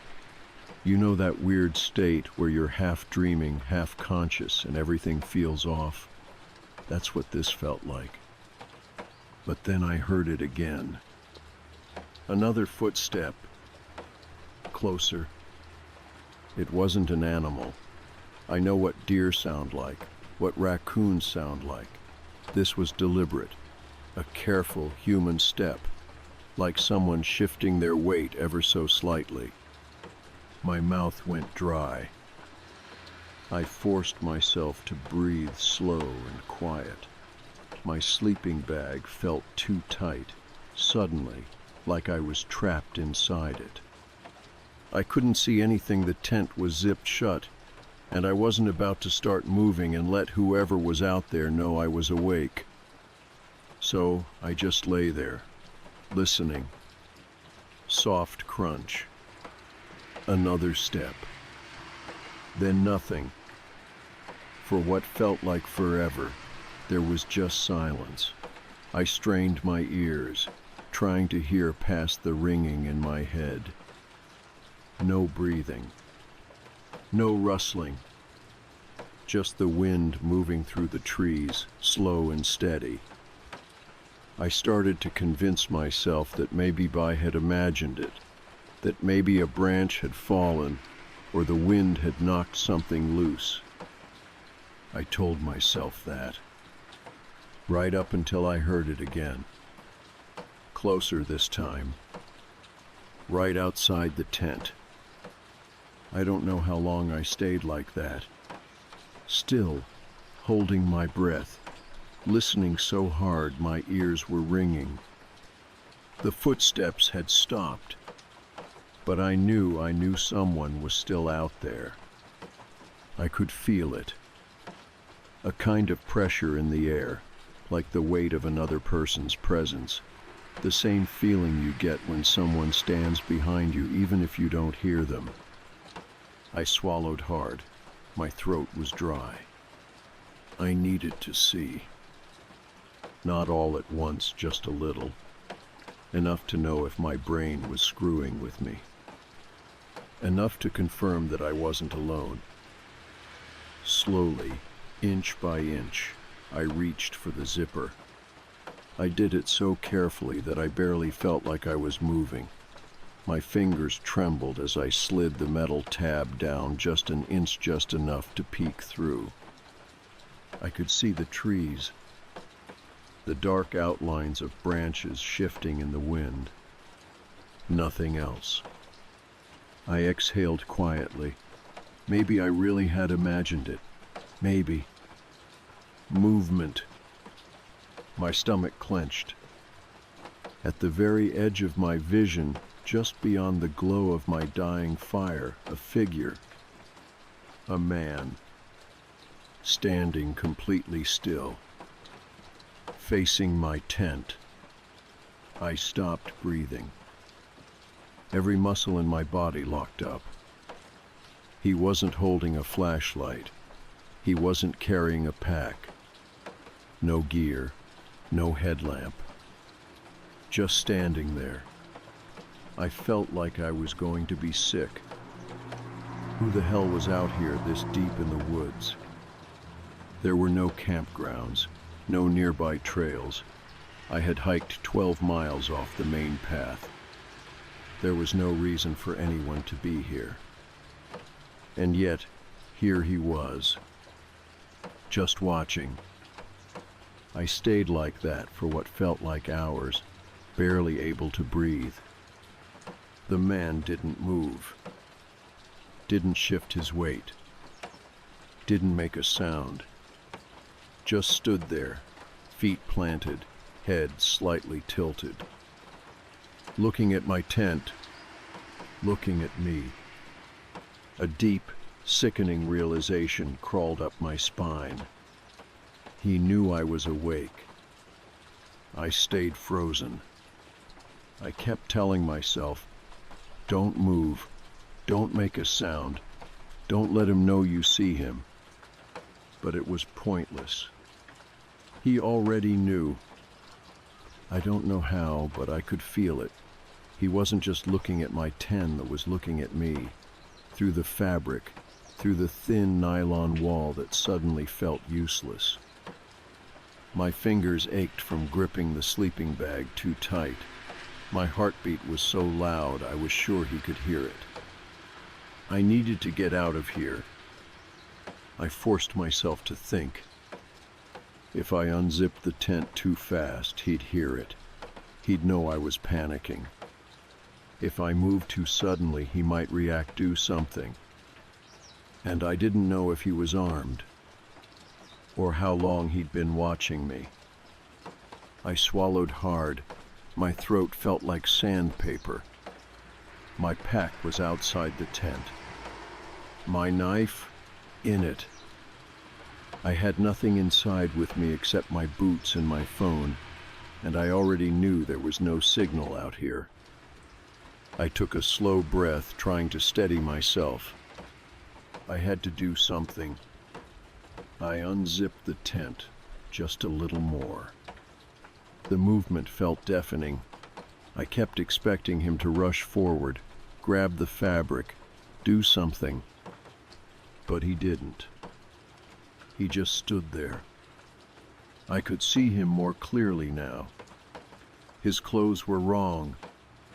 They weren't hiking clothes, no sturdy boots, no backpack, no jacket. Just dark pants and a thin, long-sleeved shirt, like he had just walked in from a road somewhere. Like he hadn't planned to be out here. Like he had just ended up here. I felt a deep, heavy wrongness settle in my gut. Something wasn't right. And then he took a step forward. I reacted without thinking. I yanked the zipper down and lunged out of the tent.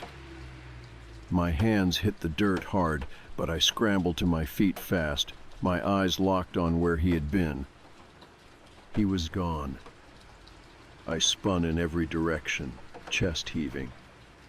The trees swayed gently, shadows shifting under the moonlight. No movement, no sound. I was alone. But I knew that wasn't true. He was still out here, and he was waiting. I didn't pack my tent. I didn't grab my stove. I didn't take anything except my boots, my phone, and my car keys. I just ran. I don't know if you've ever sprinted through the woods at night, but it's nothing like in movies. It's not graceful. It's not quiet. I stumbled. I tripped over roots. Branches scraped against my arms and face. My breathing was too loud. My boots hitting the dirt too hard. But I didn't care. I just needed distance. I wasn't even following my original trail anymore. I just ran in the direction I knew would take me back to my car.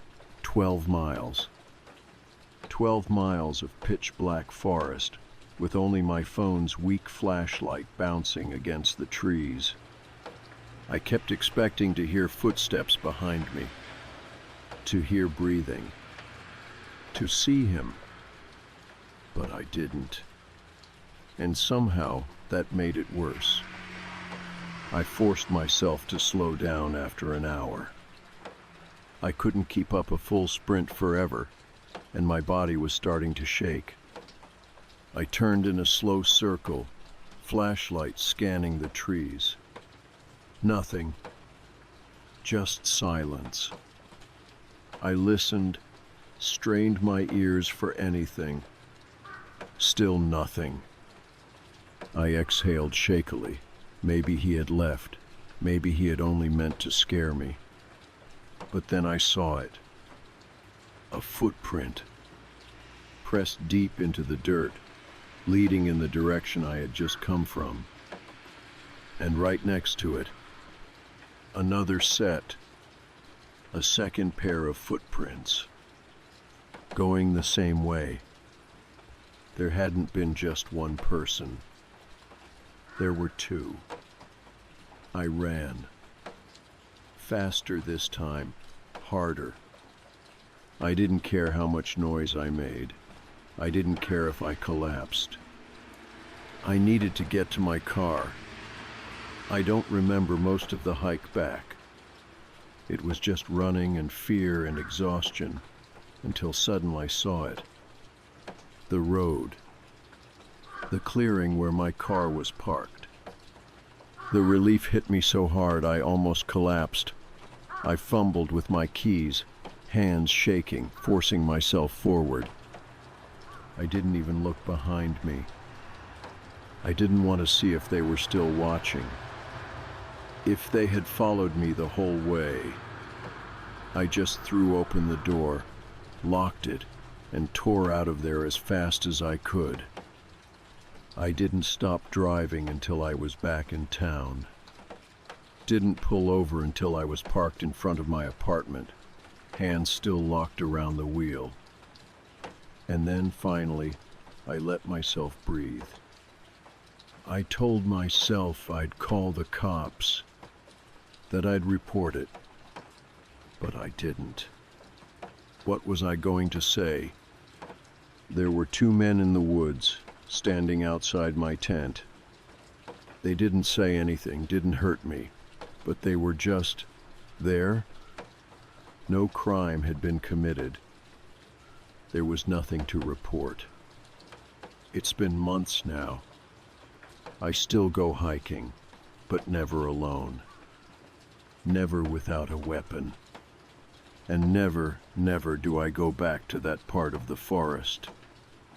Because sometimes, late at night, when I wake up in my apartment and glance at the window, I still feel it. That sensation I felt in my tent. That unmistakable feeling of someone standing there.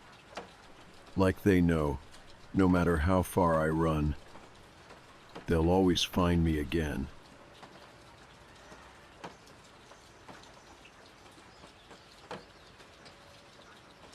Two months ago, we left behind everything familiar and moved to a house on the edge of nowhere. It was supposed to be a fresh start, more space, fresh air, a slower pace of life.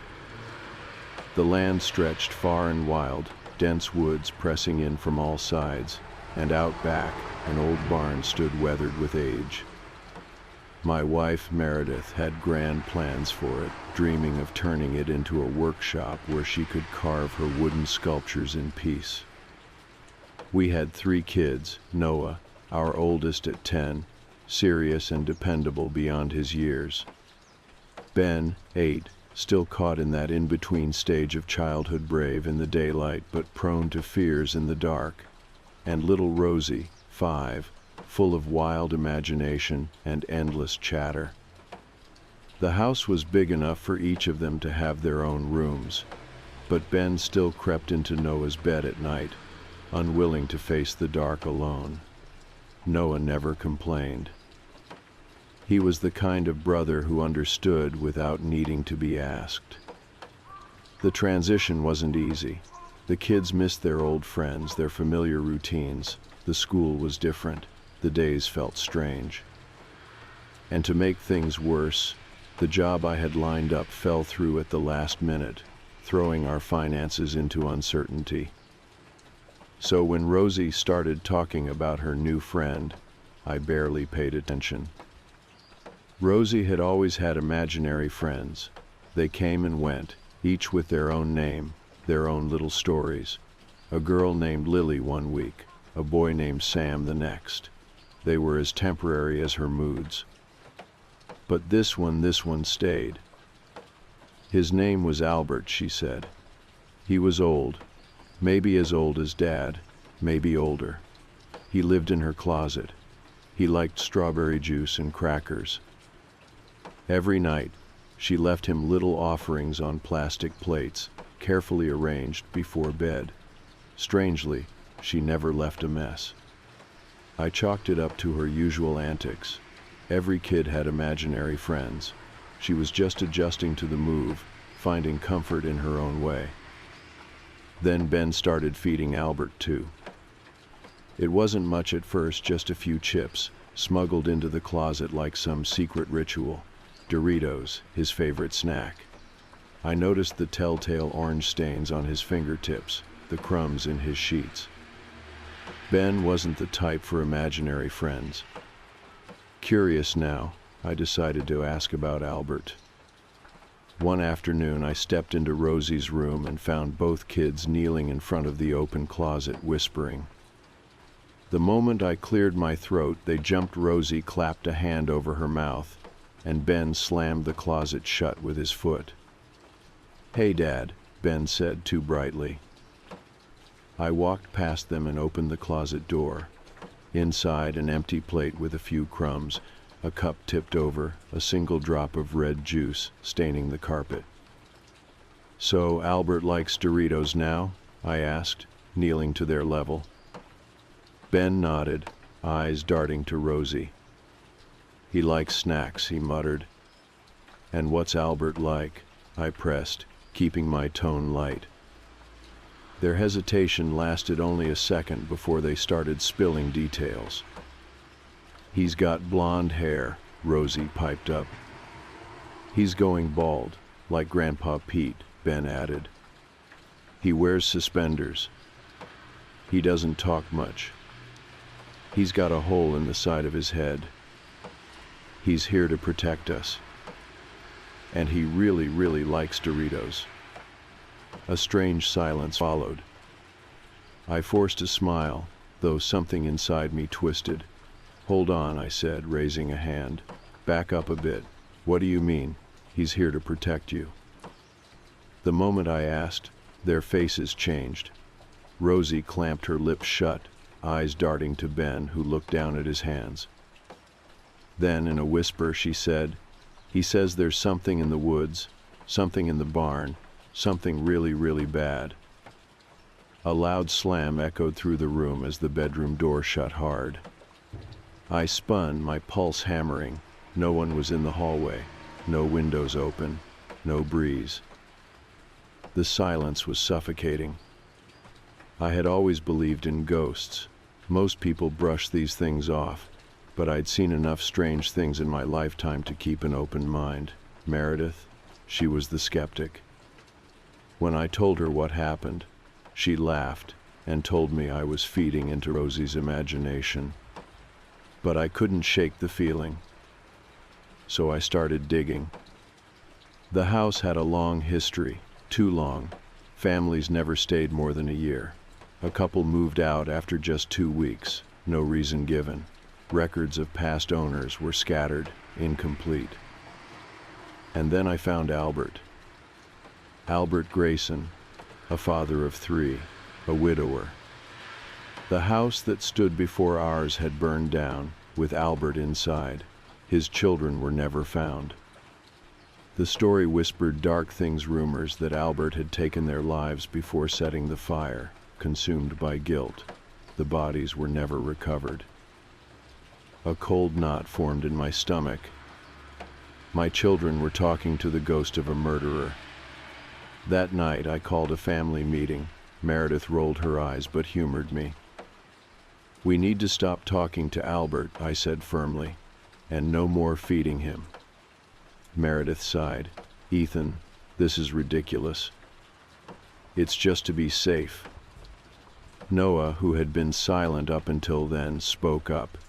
"But he's nice," he said hesitantly. "He tells stories about the old days." My stomach twisted. Noah didn't believe in make-believe. He never had. If he had spoken to Albert, then Albert wasn't just a figment of Rosie's imagination. Rosie sniffled, her lower lip trembling. "But what if he gets hungry?" Ben curled into himself. "And what if the others come, the ones he warned us about?" A cold chill ran through me. "Listen, guys, I don't know what Albert really is, but we're not talking to him anymore. Rosie, you're going to sleep in the other room. We're leaving him alone. No more food, no more stories." Rosie burst into tears and ran from the room. Ben turned his face into the couch, shoulders shaking. Noah nodded stiffly but said nothing. That night, I poured a ring of salt around the closet. I didn't know what Albert was, but I knew without a doubt that he was real. For the first time since we moved in, the house felt heavier. Not in any tangible way, nothing had changed. Not really, but there was something lingering in the air, something I couldn't quite name. The salt circle around the closet gave me a small sense of control, but it didn't stop the unease from crawling under my skin. Rosie was furious with me. She sulked through dinner, barely touching her food, and refused to look in my direction. Ben was quieter than usual, sticking close to his sister, as if she was the only one who understood something the rest of us couldn't. Noah, ever the observer, kept his thoughts to himself, but I caught him watching me with an expression I couldn't decipher. That night I double-checked every lock before heading to bed. Meredith, exhausted from my so-called paranoia, had already fallen asleep. I climbed in beside her, my thoughts too restless to let me do the same. Sometime deep in the night, I woke to a sound. A slow, deliberate creak, the unmistakable noise of a door opening. For a moment, I lay frozen, ears straining in the dark. Then, another sound, soft, cautious footsteps. I threw the covers off and swung my legs over the bed. The air in the room was colder than it should have been. Moving as quietly as possible, I reached for the baseball bat I kept propped against the wall. When I stepped into the hallway, I saw Rosie. She stood in front of her old bedroom, her small fingers gripping the doorknob. She wasn't moving, just standing there, staring at the door like she was waiting for it to open on its own. "Rosie," I whispered. She flinched but didn't turn around. "What are you doing?" I asked.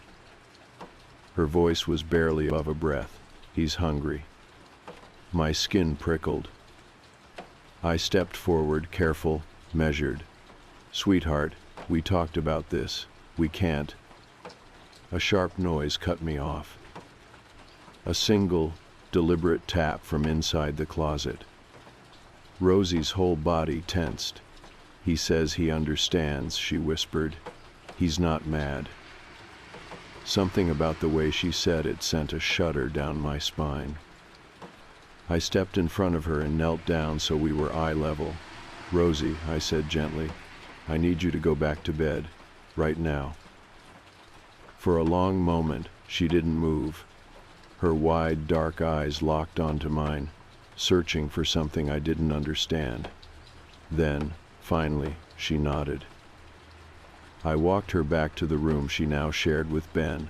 He was already awake, sitting up in bed, his expression wary. I tucked Rosie in without another word, then quietly shut the door. As I turned back toward her old room, I hesitated. The hallway was silent. The house was old.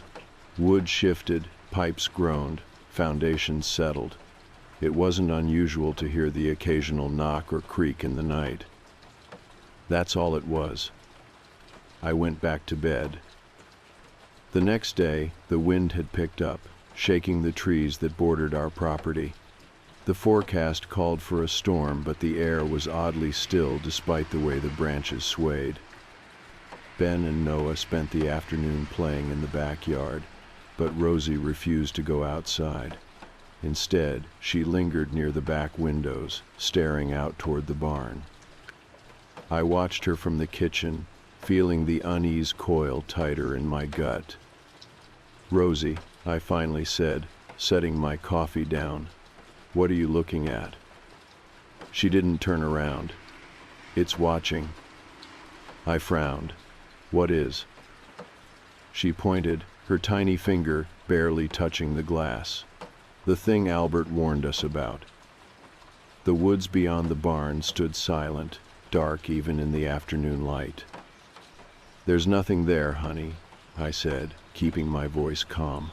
"You know that, right?" She didn't respond. I walked over and knelt beside her. "Rosie," I said gently, "I need you to tell me the truth. Did Albert say something else to you?" She hesitated. Then, in a whisper, "He said it's coming closer." A chill ran through me. That night, the storm finally broke. The rain came hard, hammering against the roof. Thunder rolled in deep, distant waves, making the walls shudder. I lay awake listening, my mind unwilling to settle. Then, a sound. Not from inside the house this time. From the barn. A low creak, barely audible over the rain. I sat up. Meredith stirred beside me. "What is it?" she murmured. I thought I heard something. I swung my legs over the bed, rubbing my face. "It's the storm," she said, half asleep. But I wasn't convinced. The barn was old.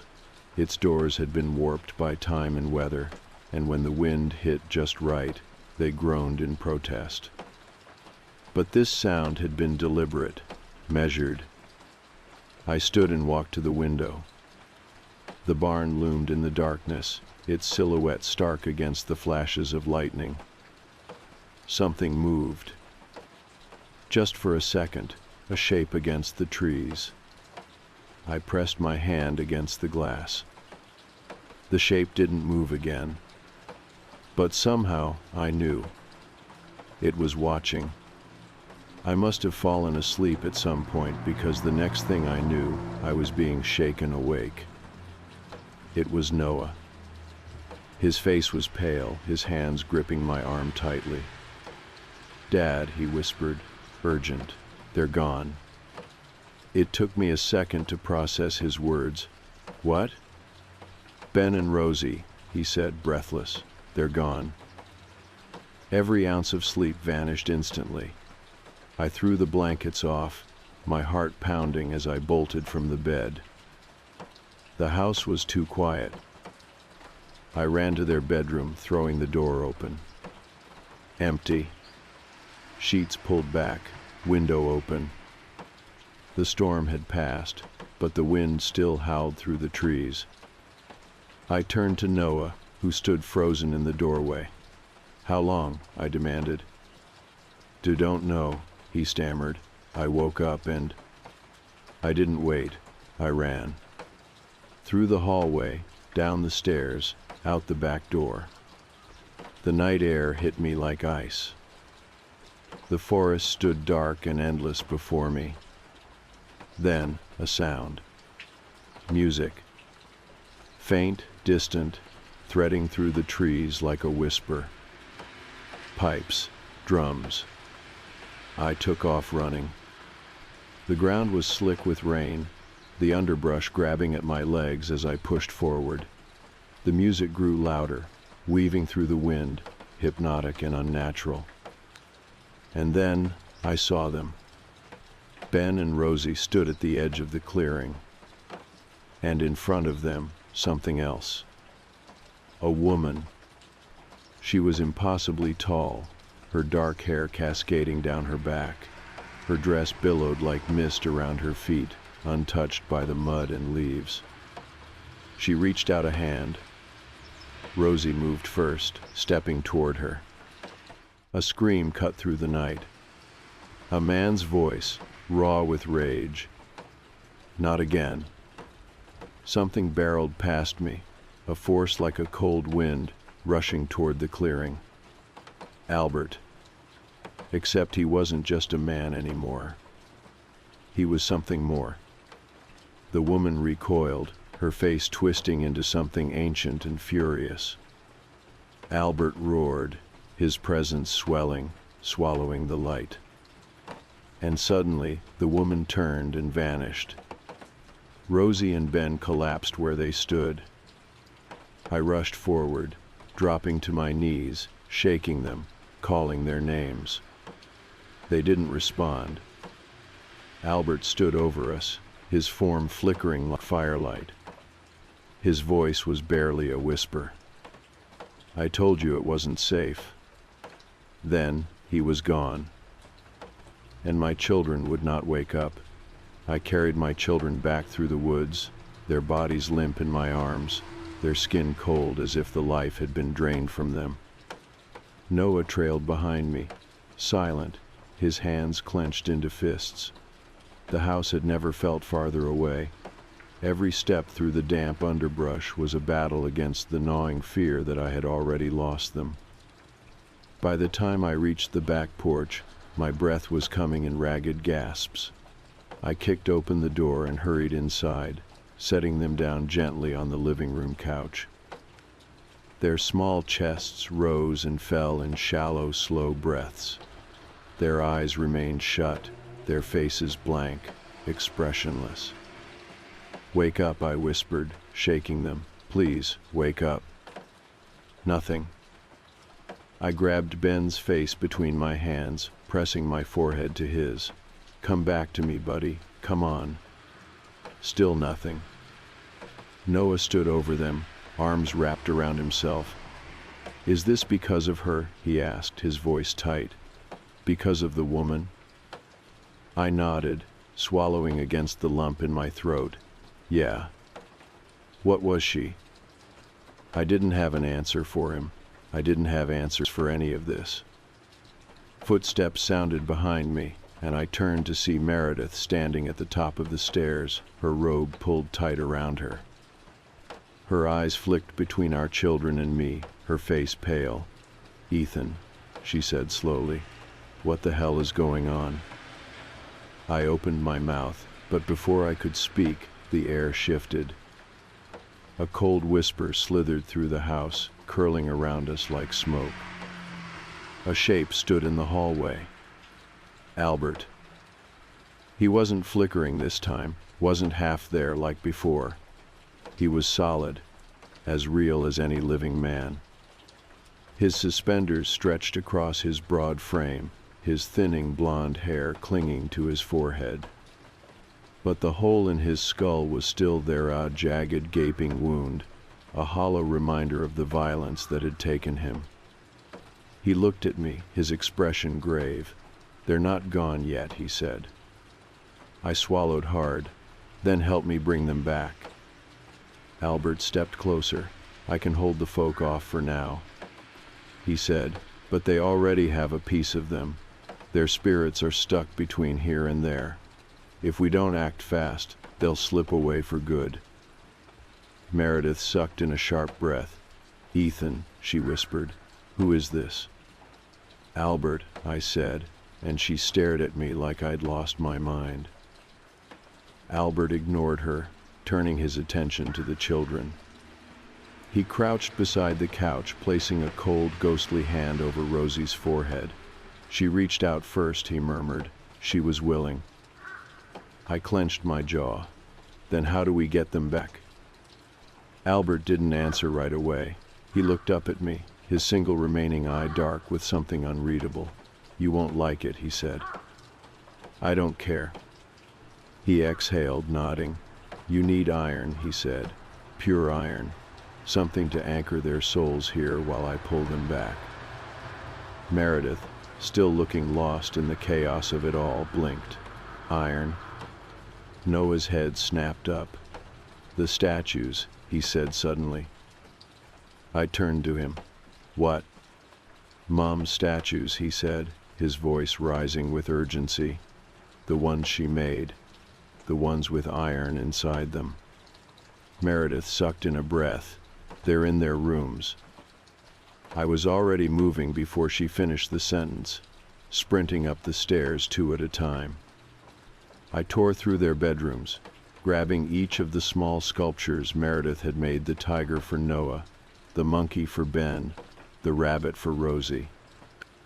I clutched them tight, feeling the weight of them, the solidness of the iron buried within. By the time I got back downstairs, Albert was still crouched beside the children, his hands outstretched above them, his lips moving in soundless words. The air in the room felt heavier, charged. "Here," I said, shoving the statues into his hands. Albert took them carefully, pressing each one to the children's chests. "This will help," he said, "but I need you to call them back. They need to hear your voice." I knelt down, my hands shaking. "Ben," I murmured. "Rosie, it's Dad. You have to come back. You have to wake up." "Nothing." "Come on, you guys," Noah said, stepping beside me. "You can't just leave like this." A long silence stretched between us. Then Rosie stirred. A small sound left her lips. Her fingers twitched, curling slightly. "Rosie," I breathed. "That's it, sweetheart. Come back." Ben shuddered, a sharp breath escaping his lips. Then, all at once, their eyes snapped open. Rosie gasped, sitting up so fast that she nearly smacked into me. Her hands grasped at my arms, her little fingers digging into my skin. "Dad," she whispered, her voice trembling. She was calling us. Ben blinked rapidly, looking dazed. "I don't remember," he mumbled. "I just remember the music." Relief crashed over me so hard I nearly collapsed. I pulled them both into my arms, holding them so tight they squeaked in protest. "It's okay," I murmured. "You're home. You're safe." When I finally pulled back, I turned to Albert. He was standing now, watching us with an expression I couldn't quite name. The edges of him were beginning to blur, his form flickering. "Thank you," I said, meaning it more than I ever had before. Albert gave me a small, tired smile. "You're a good father," he said. "You did what I couldn't." A deep sadness clung to his words. I wanted to say something else, but before I could, he was gone. The weight in the room lifted, the air settled. It was over. We left the house a week later. I didn't care that we had just moved in, didn't care about the money we were losing. The moment I saw my children's faces pale in fear every time they looked toward the woods, I knew we had to go. Meredith didn't fight me on it. We never spoke of Albert again, not really. Every now and then, Noah would ask a quiet question, his voice tinged with curiosity, but I never had good answers. Some things weren't meant to be understood. Before we left, I walked up to Rosie's old bedroom one last time. The closet door stood open. The salt line had been disturbed, the faint outline of a footprint breaking the circle. I stepped inside, placing a single glass of whiskey on the floor. "Thank you," I whispered. A breeze passed through the room, stirring my hair, rustling the edges of my shirt. I closed the door, and for the first time in months, I felt at peace. We never saw Albert again. But I'd like to think, wherever he was, he finally found his peace too.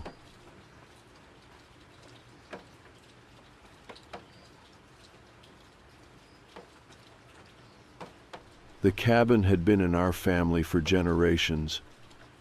Tucked away in the dense forests of northern Montana, it was a place of memories of summers spent fishing in the lake, winters curled up by the fireplace, and long days where the outside world seemed to fade into silence. My dad loved it more than any of us. He used to say, "There's peace in the woods, Sam. You just have to listen for it."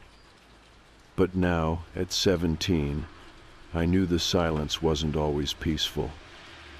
It could feel empty, watching, waiting. I didn't always think that way, not until that last trip.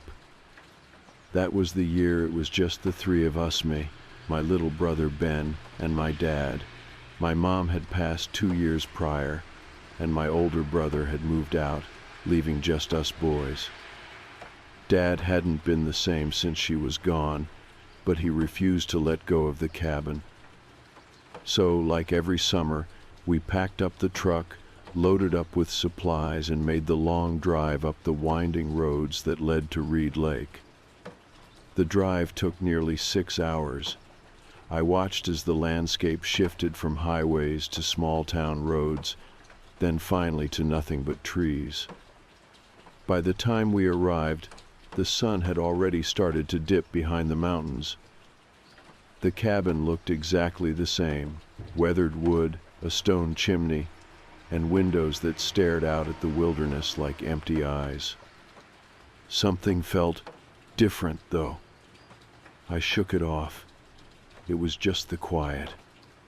As soon as we stepped out, the smell of pine and damp earth filled my lungs. The place still had that wild, untouched feeling that I used to love as a kid. Ben jumped out of the truck, already excited to ride his dirt bike around the property. My dad stretched, breathing in the fresh air. "Feels good to be back," he said. But for the first time in my life, I wasn't so sure. We didn't have any real neighbors. The closest sign of life was an old hunting cabin a half-mile up the road. It had been there as long as I could remember. We'd never seen anyone live there, Dad said it belonged to a guy named Carl Jensen, a hunter who used to live off the land but disappeared years ago. The only thing that ever changed about the place was the yard. It should have been overgrown, abandoned, but every year the grass was freshly cut. No sign of cars, no lights at night. Just freshly cut grass. It unsettled me, but my dad just shrugged. Probably a ranger keeping it up, he said. I wasn't so sure. That night, after unloading our gear and making a fire, Dad decided to drive into town to grab a pizza. Ben immediately begged to go with him. I should have gone too. I should have gotten in the truck and left. Instead, I stayed behind. It was fine at first. I threw myself onto the couch, flipping through 3 lousy channels on the ancient television. But then the sun started to set. The cabin had big windows. At night, they turned into black mirrors. I hated them.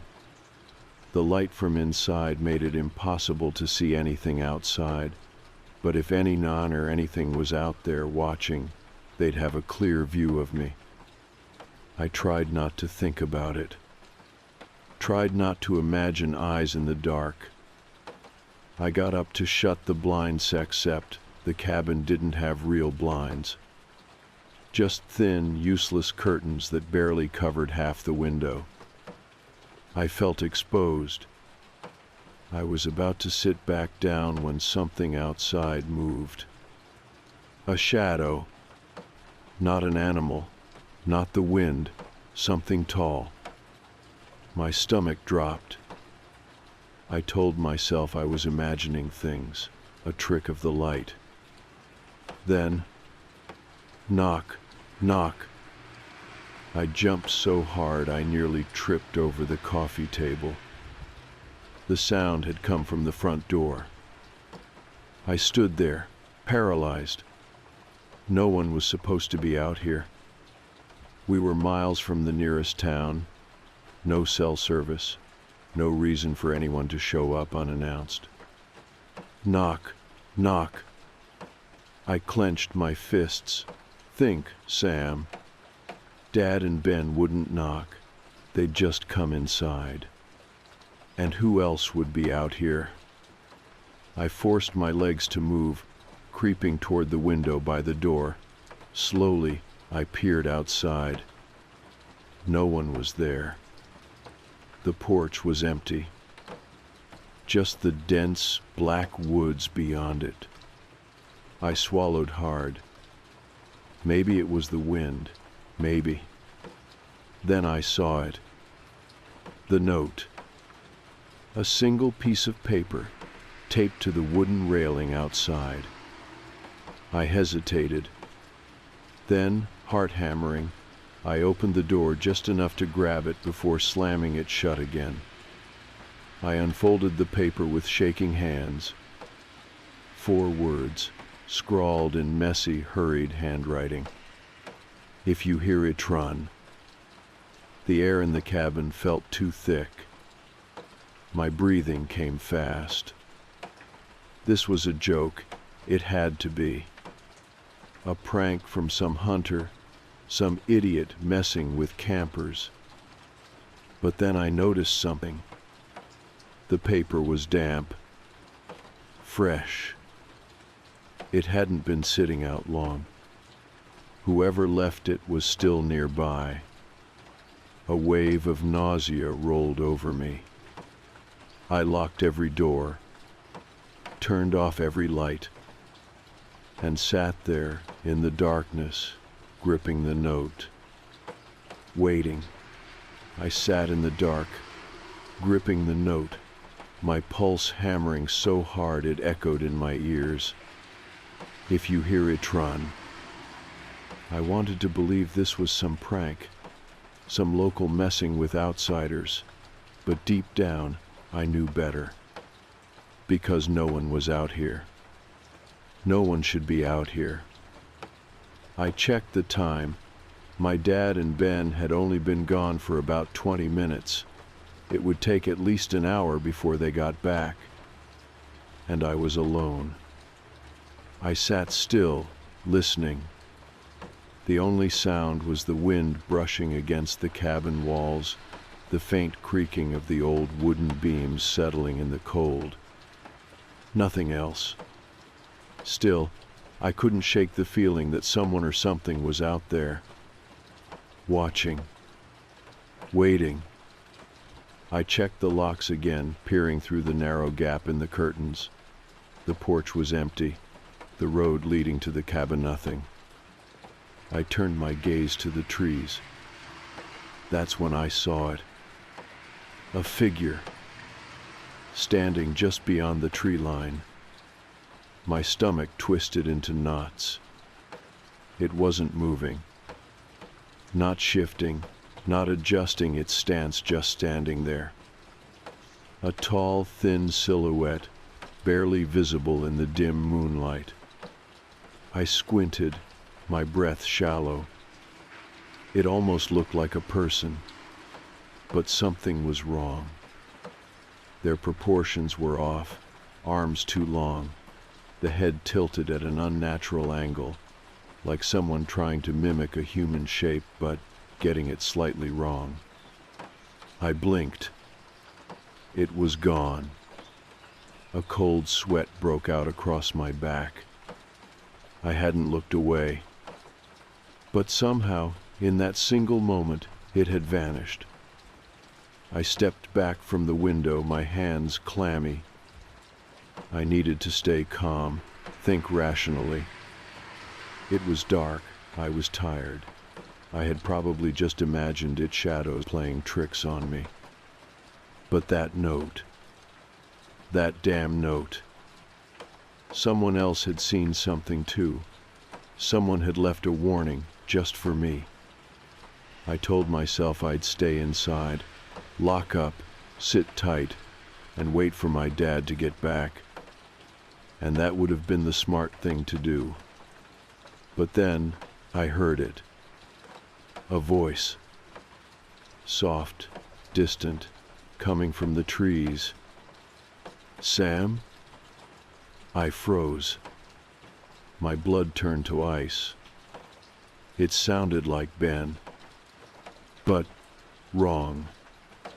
Something about it was off.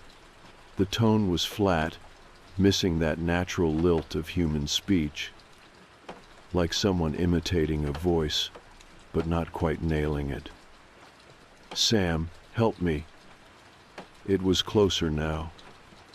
Number. Ben was with my dad, miles away. There was no way he was in those woods. A knot of fear twisted in my gut. I remembered the note. If you hear Itron. My hands shook. My mind screamed at me to listen, to lock myself in the bathroom or crawl under the bed and wait. But my legs wouldn't move.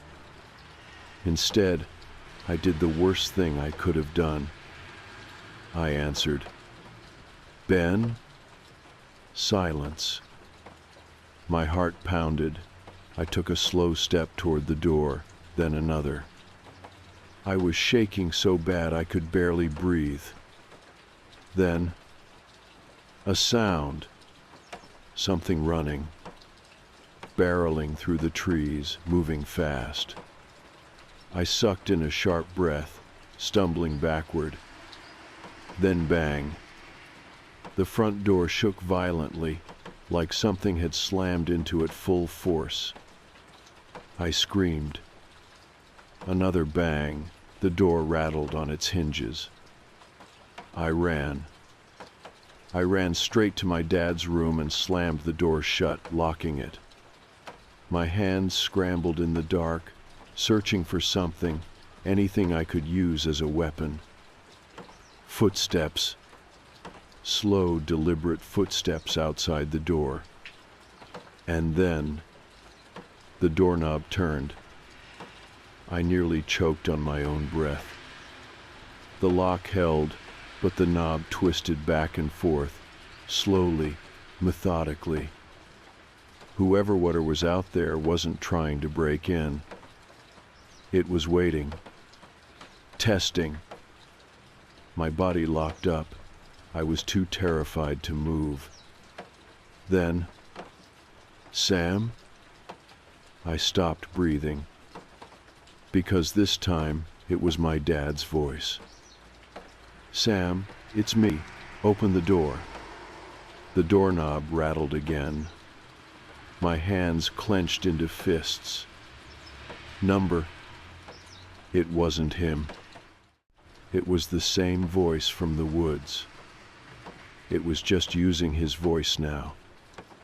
A tightness clawed up my throat. I wanted to cry. I didn't. Instead, I forced my legs to move, backing away from the door. Bang. A single, final hit against the wood. Then, silence. No footsteps. No voices. Nothing. I stood there, shaking, listening. Then, from outside, the sound of a car approaching. My dad. The real one.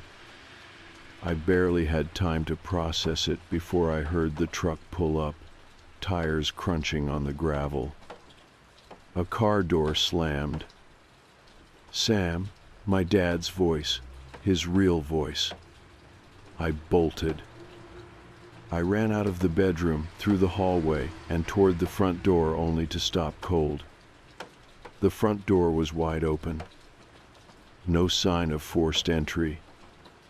Just open. Like someone had walked right in.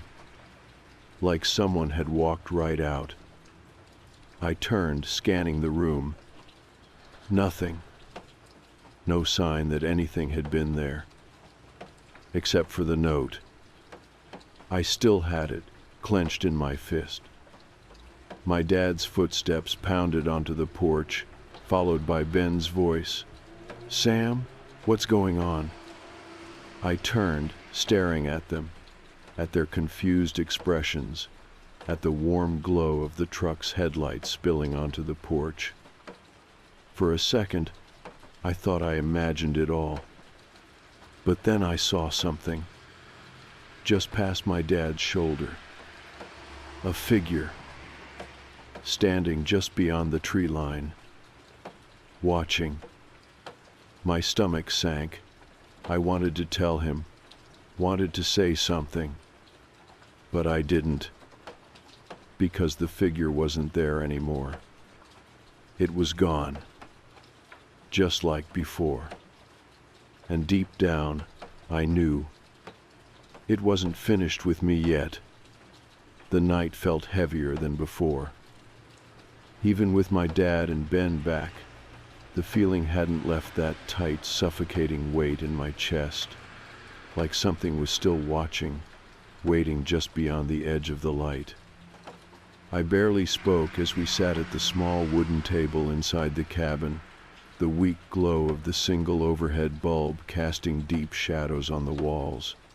The pizza they brought back sat untouched in front of me. My dad noticed. "You all right, Sam?" I hesitated. Should I tell him? Tell him about the note, the voice, the knocking. I glanced at Ben, shoving a slice of pizza into his mouth like nothing had happened. I didn't want to scare him. I didn't want to sound crazy. "Yeah," I muttered, forcing a weak smile, "just tired." Dad didn't look convinced, but he let it go. Ben kept talking, something about his dirt bike, how he wanted to ride it out to the old ranger station down the road tomorrow. I wasn't listening. I was thinking about the door, how it had been open when they got back, how it hadn't been forced or broken. Had I locked it? I was sure I did. But what if I didn't? What if... Something had been inside while I was locked in that bedroom. I swallowed hard, my stomach twisting. I needed to sleep, needed to shake this feeling. Maybe I really was just on edge. Maybe. But deep down, I knew better. That night, my dad and Ben shared the queen-sized bed, and I took the small bedroom in the back, the one with the window facing the woods. I lay awake for hours, staring at the ceiling, listening. Every creak in the cabin made my muscles tighten. Every gust of wind against the trees made my heart pound. But nothing came. No knocking. No voices. Eventually, exhaustion won, and my eyelids grew heavy. I slipped into sleep. Then, at some point in the night, I woke up. At first, I didn't know why. Then I heard it. A soft tapping. Not on the front door. On the window. The window right next to my bed. I felt my breath freeze in my lungs. Tap, tap.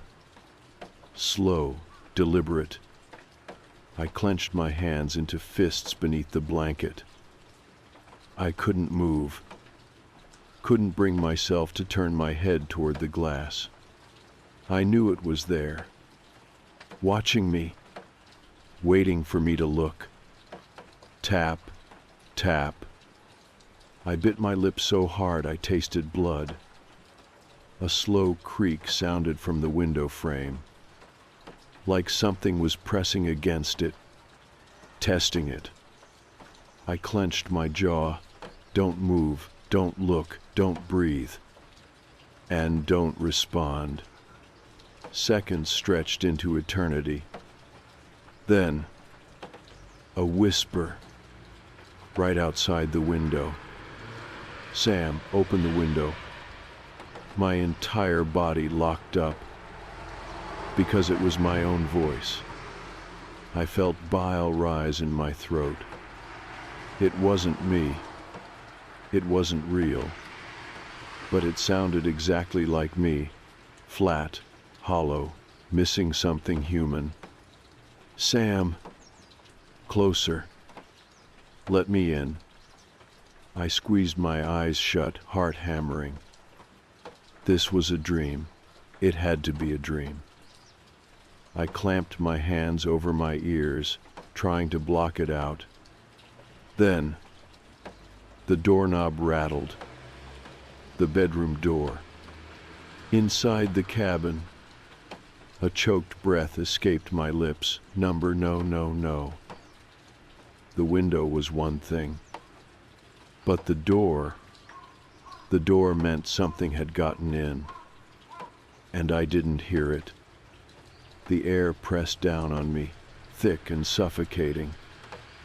I wanted to scream for my dad, but the words were stuck in my throat. Then I did the only thing I could. I turned my head just enough to see the door handle slowly turning. The lock held, but something was trying to get in. Something was inside the cabin with us. I squeezed my eyes shut, clutching the blanket like it could protect me. And then, silence.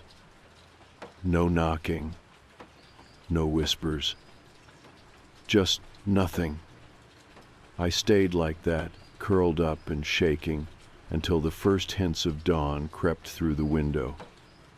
The moment I saw sunlight, I shot up from bed, stumbling toward the door. It was still locked, but there were scratches on the wood. Thin, deep scratches, like something had been clawing at it.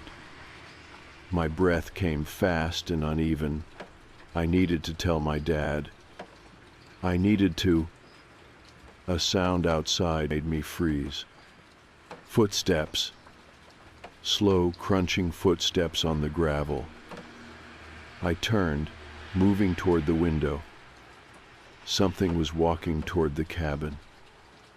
My dad. But something was wrong. His gait was stiff, wrong. I felt a cold shiver crawl up my spine. He stopped just a few feet from the porch. Then he looked up and smiled. It wasn't him. It had his face, his build, his clothes. But it wasn't him. The eyes were wrong. They weren't my dad's. They weren't anyone's. They were empty. Then, without moving his lips, I heard his voice. "Sam, come outside." My breath caught in my throat. I stumbled back from the window. Then, the front door creaked open. I turned. My real dad was standing in the doorway, still half asleep, rubbing his eyes. "Sam, who are you talking to?" I spun back to the window. The thing was gone. I gasped, chest rising and falling in sharp, shaking breaths. My dad stepped into the room, confused. "What's wrong?" I couldn't speak. I just looked at him, at his real eyes, the warmth in them, the exhaustion. It was really him. But something else had been here. Something else had worn his face. And I had almost answered it. I stood there, my breath shallow, heart pounding so hard it hurt. The thing that looked like my dad was gone. Vanished, like it had never been there at all. But it had been. And I had almost answered it. My dad rubbed his eyes, still groggy. "Sam, what's going on?" I opened my mouth, but nothing came out. My throat felt tight, dry. What could I say? That I had just watched something wearing his face standing in the yard, smiling up at me. He'd think I was losing it. But I wasn't. I knew what I saw. Ben shuffled out of the bedroom behind him, rubbing the sleep from his eyes. "Why are you guys up so early?" I turned back to the window, half expecting to see that thing standing there again. The yard was empty. Just trees. The forest stretching out into the horizon, dark and endless. I swallowed hard. I stopped myself. Number. I wasn't going to say anything. Not yet. Because if I did, they'd shrug it off. They'd tell me I was imagining things. And if I was right, if something was out there then, that's exactly what it wanted. For them to let their guard down. For them to answer. "Nothing," I finally muttered. "I just had a bad dream." My dad gave me a long look, like he didn't quite believe me. But then he sighed. "Well, I need some coffee before we do anything." Ben perked up. "Can I go ride the dirt bike?" Dad waved him off. Yeah, just stay near the property." Ben grinned and ran outside before I could stop him. I watched him sprint toward his dirt bike, firing it up with a loud rev.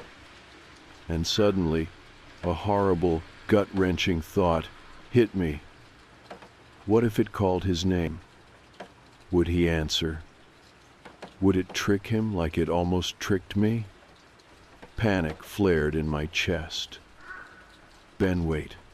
I started toward the door, but it was too late. He was already peeling off down the dirt road, disappearing behind the tree line. I stood frozen in the doorway, heart hammering, the sound of his engine fading into the distance. My dad sipped his coffee behind me. "You're acting weird, kid. You sure you're okay?" I forced myself to nod, but I wasn't. I wasn't okay at all. The neighbor's house. The morning dragged. I tried to act normal. I really did. I helped Dad stack some firewood, cleaned up the kitchen, anything to keep my mind off last night. But I couldn't stop thinking about Ben. He had been gone too long, and no one seemed to care but me. I checked my watch. Nearly an hour. Way too long for him to just be riding loops around the cabin. I set the axe down, wiping sweat from my forehead. "I'm going to go check on Ben," I said, trying to keep my voice steady. Dad barely looked up from the wood pile. "He's fine. You know how he-ish gets distracted."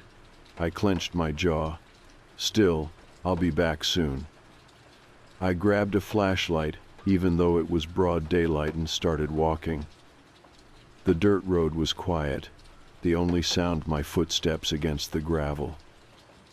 I scanned the trees, searching for any sign of his dirt bike tracks. Nothing. I picked up the pace. Then, up ahead, past a curve in the road, I saw it. Ben's dirt bike, lying on its side. The engine was still warm. My stomach plummeted. "Ben?" No response. I turned in a slow circle, skin prickling. There was only one place nearby he could have gone, the old neighbor's house. The one no one was supposed to live in. The one with the freshly cut grass. And the open door. My hands went clammy. The door was wide open. I stepped forward, my throat tightening. The place looked abandoned, like no one had lived there for decades.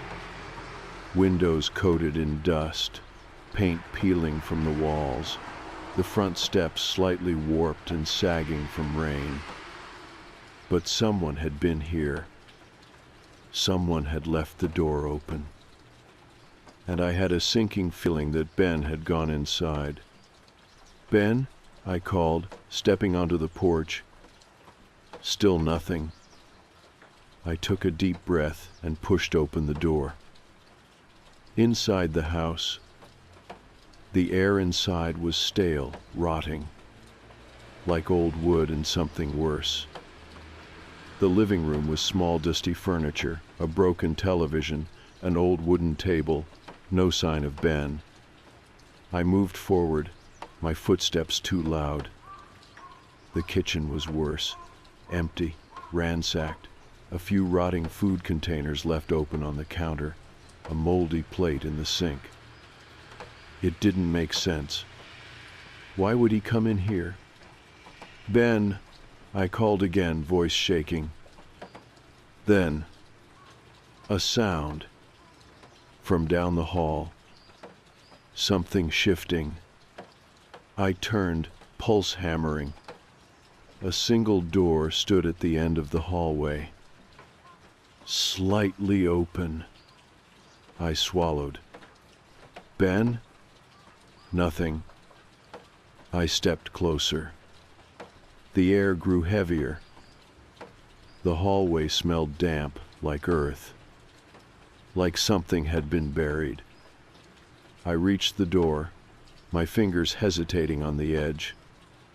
Then, I pushed it open. A staircase, leading down, a basement. My breath hitched. I felt it before I even stepped down. Something was down there, waiting. A chill ran through me. I didn't want to go down. Every instinct screamed not to. But I had to find Ben. So, I forced myself forward. The stairs creaked beneath my weight. The light was dim, just a single bare bulb flickering above.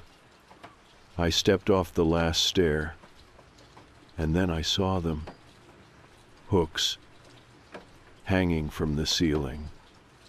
My stomach lurched. Some were empty.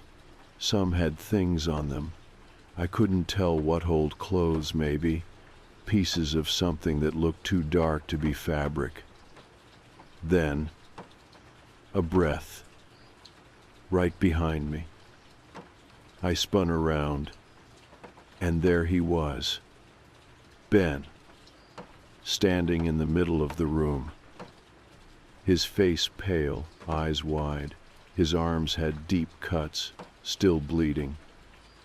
"Ben," I whispered, stepping toward him. He didn't move, didn't blink. Then, slowly, he smiled. My blood turned to ice. It wasn't him. I knew it wasn't him. Because as he stood there, grinning, something shifted behind him. And I saw it. The real Ben. Hunched in the corner, shaking, terrified. My breath caught. The thing in front of me, the thing pretending to be my brother, took a step forward. Ben was still smiling, but it wasn't him. I knew it. I could feel it in my bones, in the pit of my stomach. The real Benthay, shaking, terrified version of him was still huddled in the corner, eyes locked onto the thing standing in front of me. The thing that looked like him. The air in the basement felt thick, pressing against my chest like I was suffocating. The fake Ben took another step forward. I moved back. Slowly, carefully. The light above flickered. The room was too still, too wrong. And then it spoke. "Sam," it said. My own brother's voice, perfectly copied. A shiver crawled down my spine. The real Ben whimpered behind it, silent, shaking. I had to get to him. But the thing stood between us. I forced myself to speak. "Ben?" My voice was barely above a whisper. The wrong one grinned wider.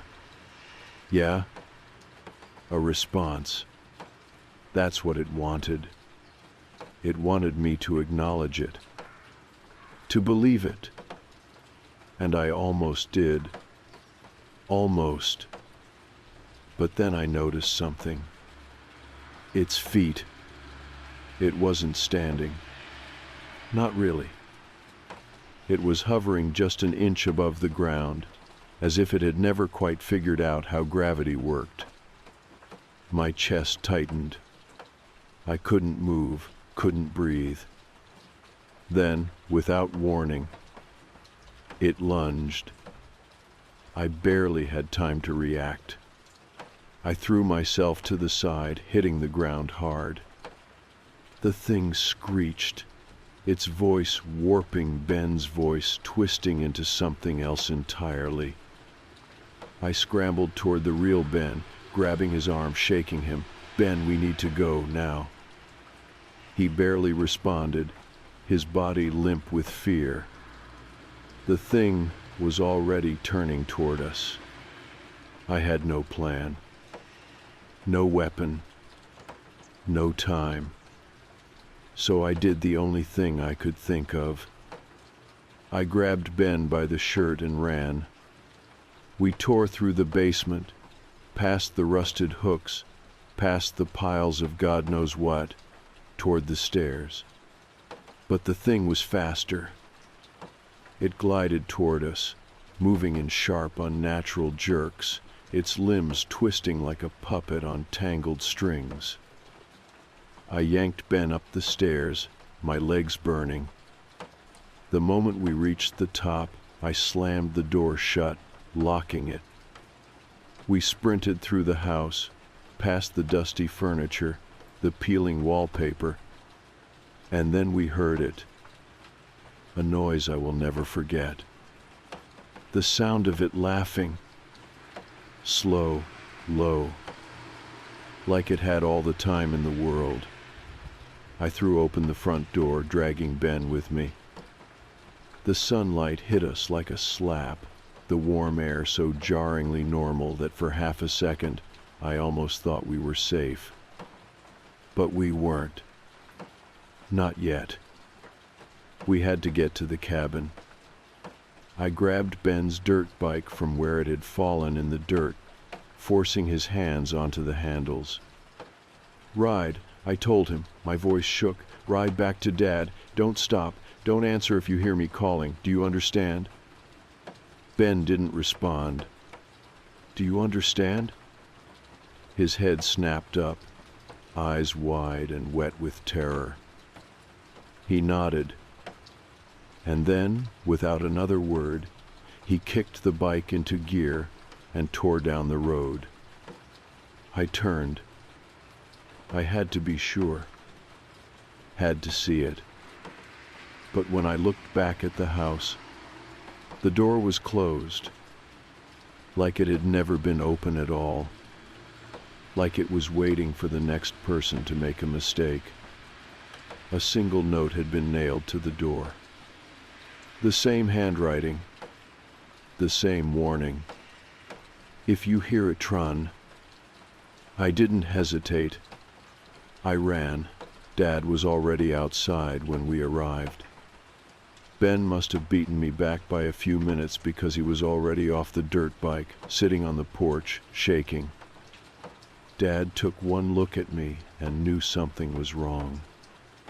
What the hell happened? I could barely breathe. Ben was crying now.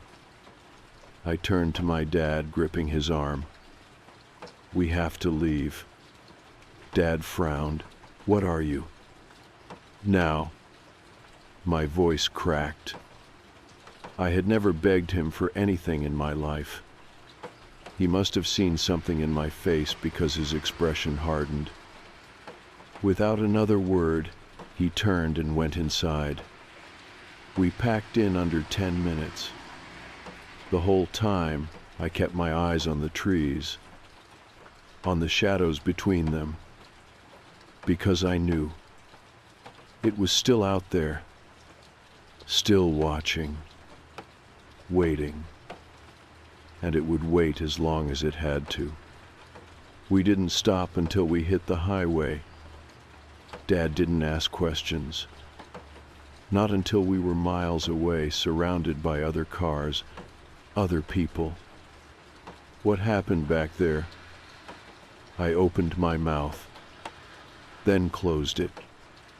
What was I supposed to say? That there was something in the woods? That it had tried to steal my brother's face? That it had already stolen others before us?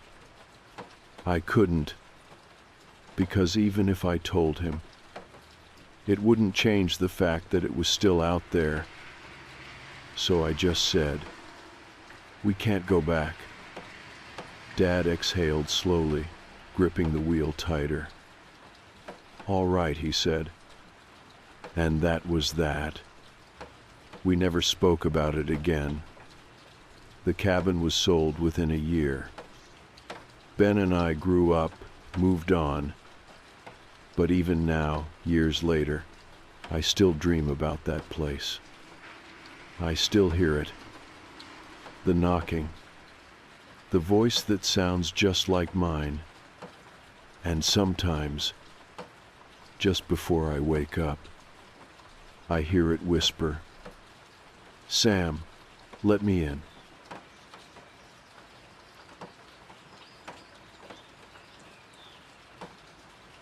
I get sleep paralysis a few times a year.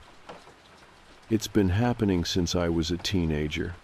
If you've never had it, imagine waking up fully aware of your surroundings, but your body won't move. You try to lift your arms, wiggle your fingers, scream for help, but nothing happens. And of course, there's always the figure. Not everyone sees something during sleep paralysis, but I always do. It's never detailed, just a shadowy shape standing somewhere in my room, watching me. A trick of the brain, I guess. A hallucination caused by the half-dream state I'm trapped in. It's terrifying, sure, but I've learned to deal with it. I tell myself it isn't real. I tell myself it will pass. And eventually, it always does. At least it used to. The last few months, it's been happening more often. I've been stressed work, life, all of it piling up, so I figured that was the cause. I'd wake up frozen, my chest heavy, my brain caught between dreams and reality. Same old, except something changed. The first time I noticed it, I woke up around 3 a.m. I could tell immediately that it was happening again. The familiar pressure on my chest, the stiffness in my limbs. My brain was screaming at my body to move, to break free, but I couldn't even twitch a finger. My room looked normal in the dim glow of my night light. And then, like always, I saw the figure. It was in the corner of the room, near my dresser, the usual shadow dark, blurry, no real details, just a presence. I told myself what I always do. It's not real. It's not real. It's not. Then I noticed something. The shape was different this time. It wasn't just a shadowy blob. It was taller, more solid, and it was facing me.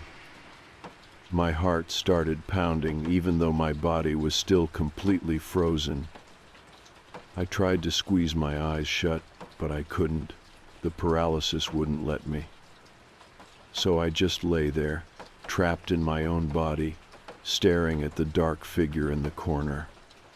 Something felt off about it. It wasn't shifting or flickering like usual. It wasn't some dark mass fading in and out of my vision. It was just standing there, still, watching. Eventually, the paralysis faded. My fingers twitched, my breathing slowed, and I was able to move again. I sat up fast, gasping, my heart still hammering in my chest. I grabbed my phone, turned on the flashlight, and scanned the corner of the room. Nothing. Of course there was nothing. Just my dresser, my laundry basket, and the same empty space I had stared at 1,000 times before. I laughed a little, a nervous, exhausted sound, and rubbed my eyes. Jesus, I muttered. That one was bad. I told myself it was just another hallucination. I told myself it was nothing to be scared of. But deep down, something felt wrong. I just didn't know why yet. A week passed before it happened again. I was starting to think maybe that last episode had just been a one-off. Sleep paralysis is unpredictable. It can happen twice in a week or once every few months. No pattern, no real reason. But then, one night, I woke up. Same as before. Frozen, trapped. I knew the drill. I lay there, waiting for it to pass, telling myself not to panic. Then my eyes drifted to the corner of the room, and he was there. Not just a shadow this time. Not a vague, shifting shape. A man. I could see him. Not clearly, was still mostly in darkness, but he was standing closer than last time. I could make out a body, shoulders, a head. He wasn't moving. Just standing there, facing my bed. Watching. My skin crawled. This was different. I had seen shadows before, sure, but not like this. not something that looked so real. I couldn't move. I couldn't blink. My breathing was slow, shallow, like my body was trying not to draw attention to itself.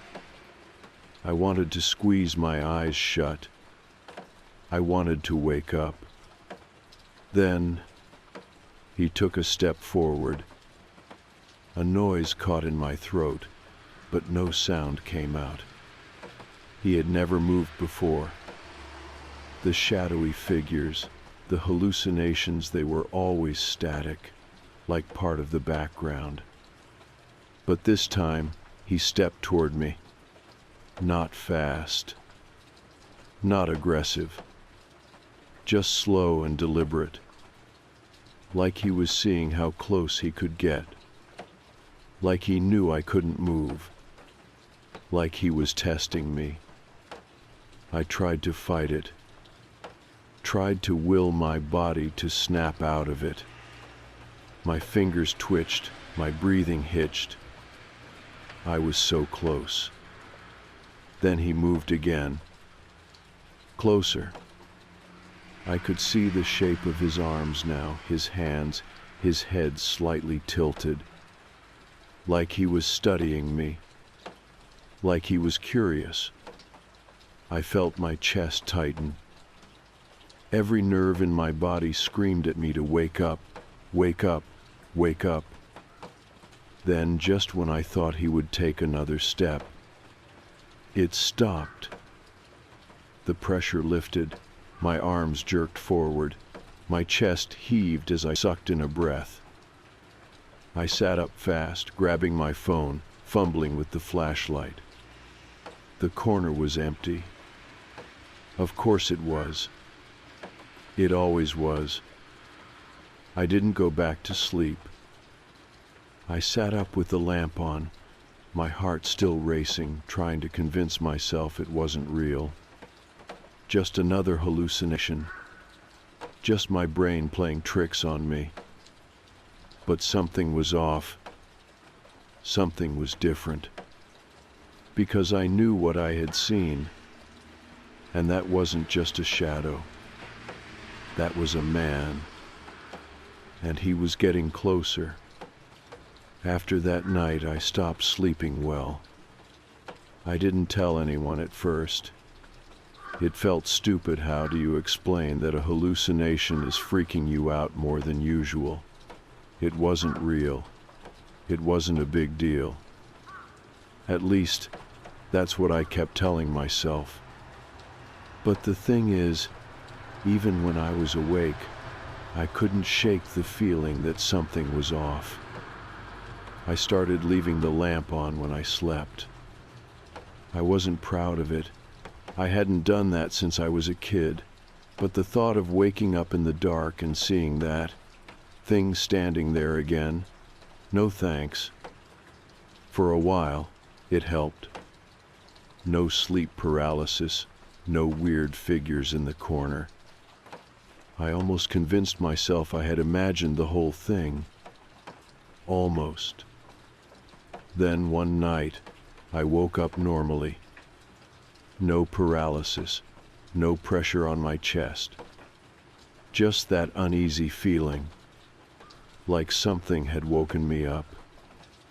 I rolled over and checked my phone, 2:58 a.m. I sighed and turned onto my other side, pulling the blanket higher. Then I saw it, and my stomach dropped. The man in the corner, but this time I wasn't paralyzed. This time I was fully awake. I stopped breathing. For a second, my brain tried to rationalize it. Maybe my eyes were adjusting. Maybe it was a trick of the light. But no, it was him. Standing there, closer than before. I sat up so fast my vision blurred. I reached for my phone, fumbling to turn on the flashlight. The beam lit up the corner. Nothing. I stayed like that for a long time, just sitting in bed, phone in my shaking hands, staring at the empty space where he had been. I wanted to believe it was sleep paralysis again. I really, really did. But I wasn't frozen this time. I had been awake. And for those few horrible seconds before I turned on the light, I had seen him. Not a shadow, not a shape. A man. I didn't sleep after that. Not that night, not the night after. Every time I closed my eyes, I expected to see him again. The man in the corner. But this time, I wasn't worried about sleep paralysis. Because I had been awake. I tried to convince myself that I was overtired, that stress was messing with my head. I even looked up hypnagogic hallucinations, those weird visions people get when they're half asleep. I told myself that's all it was. But deep down, I didn't believe it. Because something was wrong. I could feel it. I started checking my apartment more carefully. Locked my door, double-checked my windows. Everything was normal, perfectly normal. Until I noticed something. My bedroom door has this old lock on it. One of those simple turn latches, barely does anything. I never locked it before, because why would I? I live alone. But lately I had started locking it before bed, just in case. One morning, after another sleepless night, I got up and went to the kitchen to make coffee. I wasn't even thinking, just going through the motions. And that's when I saw it. The lock. It was unlocked. I froze. I knew I had locked it before going to bed. I remembered doing it. And now it was open. I felt something cold crawl through me. I turned and scanned the apartment. Checked the windows, the front door. All locked. I tried to tell myself I had just forgotten, that I had imagined locking it. But I knew better. That night I didn't go to bed. I sat on the couch, lights on, watching my bedroom door like it might move on its own. By 3 a.m., I was exhausted. My head was nodding, my body begging for sleep. Then I heard it. A noise. Soft, deliberate. From inside my bedroom. I went completely still. I wasn't even breathing. The sound came again. A slow, creaking shift, like someone shifting their weight on the floorboards. I didn't move. Didn't blink. Didn't even look away from the door. I should have called the police. I should have done anything but what I did next. I stood up, and I opened the door. The room was empty. For a second, I thought I had imagined it. Then my eyes flicked to the closet. The door was open, just a crack. I hadn't left it open. I knew that. I swallowed hard. My body felt like it didn't belong to me anymore.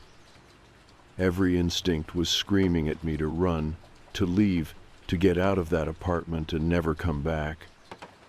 Instead, I stepped forward. My hand reached for the closet door, and I pulled it open. The first thing I saw was a blanket, crumpled in the corner. Then food wrappers, empty water bottles. I stared, my brain trying to catch up. And then, just as I was taking a step back, my eyes landed on something else. A notebook. I picked it up with shaking hands. The cover was worn, dirty. The pages were filled with handwriting. I flipped through it, my breath catching. Page after page. My name. My schedule. What time I left for work. What time I came home. What time I went to sleep. Then, here the back dates. The nights I had sleep paralysis. She didn't see me this time. She woke up, but didn't move. She thinks I'm not real. Getting closer. The notebook slipped from my hands. I stumbled backward, slamming into the dresser. My breath came in sharp, panicked gasps. This wasn't sleep paralysis. It was never sleep paralysis. Someone had been in my apartment, watching me sleep, and every time it happened, he was getting closer. I ran. I didn't grab my keys, my phone, anything. I just ran out of the apartment, barefoot, panicked, heart hammering so hard it felt like it might stop. I don't even remember the elevator ride down. 1 second I was in my apartment, the next I was in the street, breathing in the cold air like I had just escaped drowning. The police came. They found more than I did. A hidden crawl space behind my bedroom closet, a loose panel in the ceiling, a way in and out that I had never noticed. They never found him. I moved that same week. Didn't even go back to pack. I had friends do it for me. I told them to throw everything away. I didn't want a single thing from that apartment. I just wanted to forget. I sleep with a knife next to my bed now. I have cameras in my house, multiple locks on every door. I don't tell people about what happened, not really. Because who would believe me? Who would believe that for months I thought I was hallucinating, when the whole time there was a man in my apartment watching me sleep?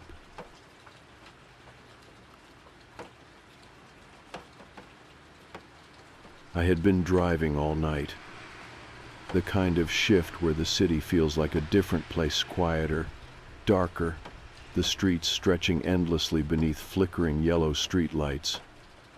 The rides were mostly the same: tired bartenders heading home, couples too drunk to drive, office workers staring dead-eyed at their phones, wishing they were anywhere but in my back seat. By 2:30 a.m., I was ready to be done. Then the last request popped up. No profile picture, no name, just Rider A. The pickup point was on the edge of downtown, near a strip of old buildings slated for demolition. I almost ignored it. The place was mostly abandoned now, businesses closing one by one, the city swallowing the land for new development. But the payout was good, too good. So I accepted. I pulled up to the curb. The street was empty. No bars, no lights, just rows of old storefronts with boarded-up windows. The kind of place you didn't hang around after dark. I checked the app. No messages. I waited. 3 minutes passed. Just as I was about to cancel, the back door opened. The man slid in quickly. I jumped a little. I hadn't even seen him approach. "Hey," I said, forcing a casual tone. "You Rider A?" No response. He was wearing a long black coat, the kind that swallowed his frame. His hands rested in his lap, long fingers too still. A black hat covered most of his face, shadow swallowing his features. Something felt off. I glanced at him in the rearview mirror. "Where are you headed?" He didn't answer. Then finally, his voice calm, low, almost mechanical. Lincoln Street. Something in my stomach twisted. Lincoln Street was nowhere near here. It was on the other side of the city. An old neighborhood, mostly abandoned now. I had only driven through there once or twice, but I remembered it wasn't a place you went at night. "You sure?" I asked. "That's kind of far, almost outside the city limits." The man didn't move, didn't blink, just repeated flatly, "Lincoln Street." I should have canceled the ride. I should have told him to get out. But instead, I sighed and shifted into drive. The payout was good, too good. I took one last glance at him in the mirror. Something in my chest tightened. The streetlights flickered as we pulled away. The ride was quiet, too quiet. Most passengers fidget. They scroll through their phones, hum to the radio, adjust their seatbelts, something. But this guy, nothing. No movement, no sounds. Just stillness. The longer we drove, the heavier the air in the car became. I could feel it in my chest, thick and pressing, like the space had somehow shrunk without me noticing. I kept glancing at him in the rearview mirror. His head was slightly tilted downward, shadow covering most of his face. The brim of his hat was low, but I could just barely see his mouth. He wasn't smiling, wasn't frowning either. His expression was void, like a person caught between moments, like someone who had forgotten they were supposed to be alive. The streetlights passed in streaks of orange, flashing against the windshield, against his face. I cleared my throat. "So, been out late?" No answer. I gripped the wheel a little tighter. "Just visiting someone?" Nothing. "Work?" Silence. I exhaled sharply through my nose, shaking my head. "All right, man, cool." Maybe he was just drunk, or high. Maybe he was mute, or maybe he just didn't want to talk. Fine by me. I turned up the radiolo, just enough to fill the void. Static. I frowned, glancing at the screen. The signal had died. Which didn't make sense. I knew this part of the city. There was no reason for the station to cut out. I tried switching channels. More static. I glanced at the rearview mirror again. The man hadn't moved. Not once. Something cold crept down my spine. I faced forward again. Just drive. The buildings thinned as we moved into the older part of town, streetlights flickering weakly above the cracked pavement. Lincoln Street wasn't a place people went anymore. It used to be a nice neighborhood, decades ago, but time had taken it. Families moved out. The city forgot about it. Now, it was mostly boarded up houses and empty lots. I had only been out here once before, and that was during the day. It was eerie even then. At night? It felt wrong. Like the air was thicker, like the houses were watching.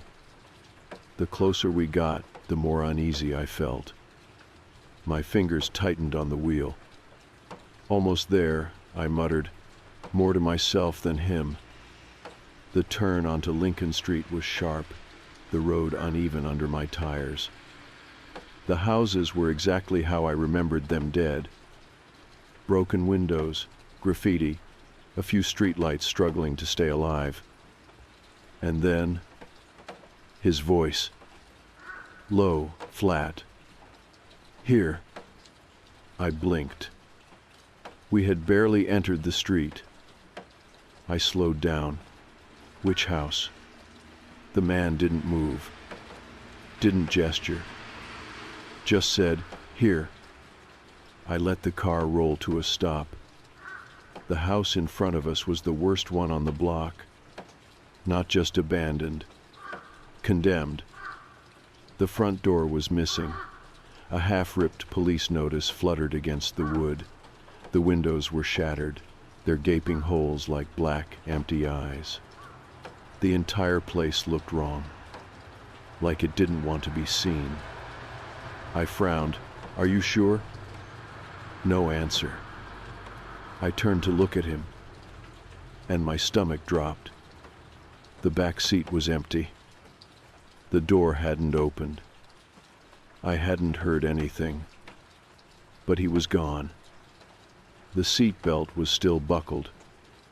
I froze. A chill ran up my arms, my breath coming fast. I twisted around fully, shoving the seat forward. Nothing. No sign of him. I whipped my head back toward the house. The door was open now, swinging slightly in the breeze.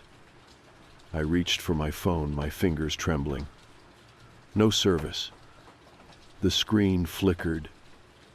I swore under my breath. Something was wrong.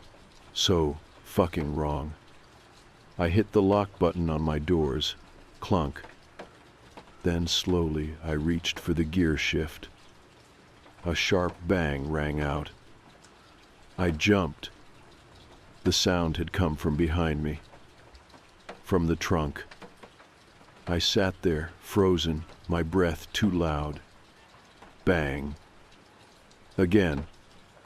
From inside the car. Like something was inside my trunk, trying to get out. I swallowed hard, my heartbeat hammering against my ribs. This isn't real. But it was. Another bang louder this time. I wasn't going to check. I wasn't that kind of person. I threw the car into drive and peeled out of there, tires screeching against the pavement. My hands were slick with sweat, my knuckles white on the wheel. The road twisted and turned, my headlights barely illuminating the broken pavement ahead. I didn't stop. Not until I hit the freeway. Not until I saw the familiar glow of the city ahead. Only then did I pull over. My hands were shaking so badly, I could barely put the car in park. The silence inside the car felt too loud. I glanced at my phone. Full service now. Like nothing had ever happened. I let out a shaky breath. Get out. I turned off the engine and stepped into the cold night air, my breath coming fast, uneven. I walked to the back of the car, my hands trembling. Don't do this. But I had to. I gripped the trunk handle and pressed the release. The latch clicked. The trunk swung open. Empty. Nothing inside. Just my emergency kit, a spare tire. No sign of anything. I stood there, staring, my mind racing. I wasn't crazy. I heard it. I felt it. Something had been in there. Or something had left. I slammed the trunk shut, my heart still pounding. I needed to go home. I needed to forget this ever happened. But as I climbed back into the driver's seat, I noticed something. My ride history. The trip wasn't there. No record of Rider A. No pickup. No drop-off. Like the ride had never existed. Like he had never existed. My fingers trembled as I closed the app. Put the car in drive. And slowly, without looking back, I drove home. I drove home in silence, gripping the wheel so tight my fingers ached. The city lights came into view, warm, familiar, safe, but they didn't comfort me. Nothing did. I couldn't stop replaying what had happened. The ride, the empty back seat, the banging in the trunk. And the worst part? The ride was never booked. I pulled into my apartment's parking lot and cut the engine. My breath was uneven, my skin damp with sweat. I forced myself to stay seated, gripping the wheel until my pulse stopped thundering in my ears. Maybe I was losing it. Maybe I was just tired. I had been driving for hours. Could I have imagined it? Number. I heard the footsteps. I heard the door open. I felt him in the car. I swallowed hard, staring at my phone screen. The app was still open, the ride history sitting there empty. But then, a notification. One I hadn't seen before. A pending trip review. My stomach twisted. I tapped on it with shaky fingers. There was no passenger name, no location, just one option. Rate your ride with Rider A. The rating screen glowed at me, waiting. 5 empty stars. I stared at it, my body suddenly ice cold. This wasn't real. I pressed 1 star just to see what would happen. The screen flickered. Then a new message appeared. A text. From Rider A. Thank you for the ride. I nearly dropped the phone. My pulse slammed against my ribs. I had to be dreaming. Another message popped up. I enjoyed our time together. My stomach turned. A final message. Let's do it again soon. I threw the phone down. My breathing was shallow, chest tight with something I couldn't even name. Number no, no, no. I grabbed the device, my fingers shaking, and checked the number. Unknown. I opened the chat, nothing was there. The messages were gone. The review request was gone.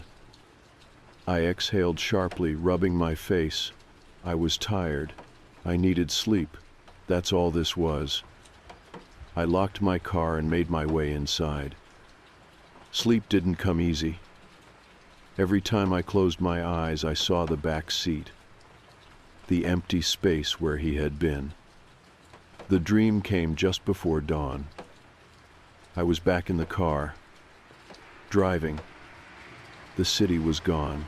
The streets stretched endlessly, lined with houses that had no windows, no doors, just dark, gaping holes. I gripped the wheel, trying to stop, but I couldn't. My hands wouldn't move. Then, a whisper from the back seat, soft, amused. You pick me up. My breath hitched. I looked in the mirror. A man sat in the back seat, but it wasn't him. His face was blurred, flickering, like static on an old television. I like this game, he said. I tried to wake up, tried to jerk myself out of it, but the dream held me there. The man leaned forward, his face shifting, morphing, trying to form something recognizable. You'll pick me up again, won't you? I woke up gasping. The next day, I deleted the app. I told myself that was enough. That if I just stopped driving, if I stopped picking people up, I would be safe. But I knew deep down that wasn't true. Because later that night, when I got back in my car to run errands, the seatbelt in the back was still buckled. I never picked up another passenger again. But sometimes, when I drive alone at night, I hear the seat creak. I hear breathing behind me. And when I glance in the rearview mirror, for just a second, I see a shape in the back seat, waiting.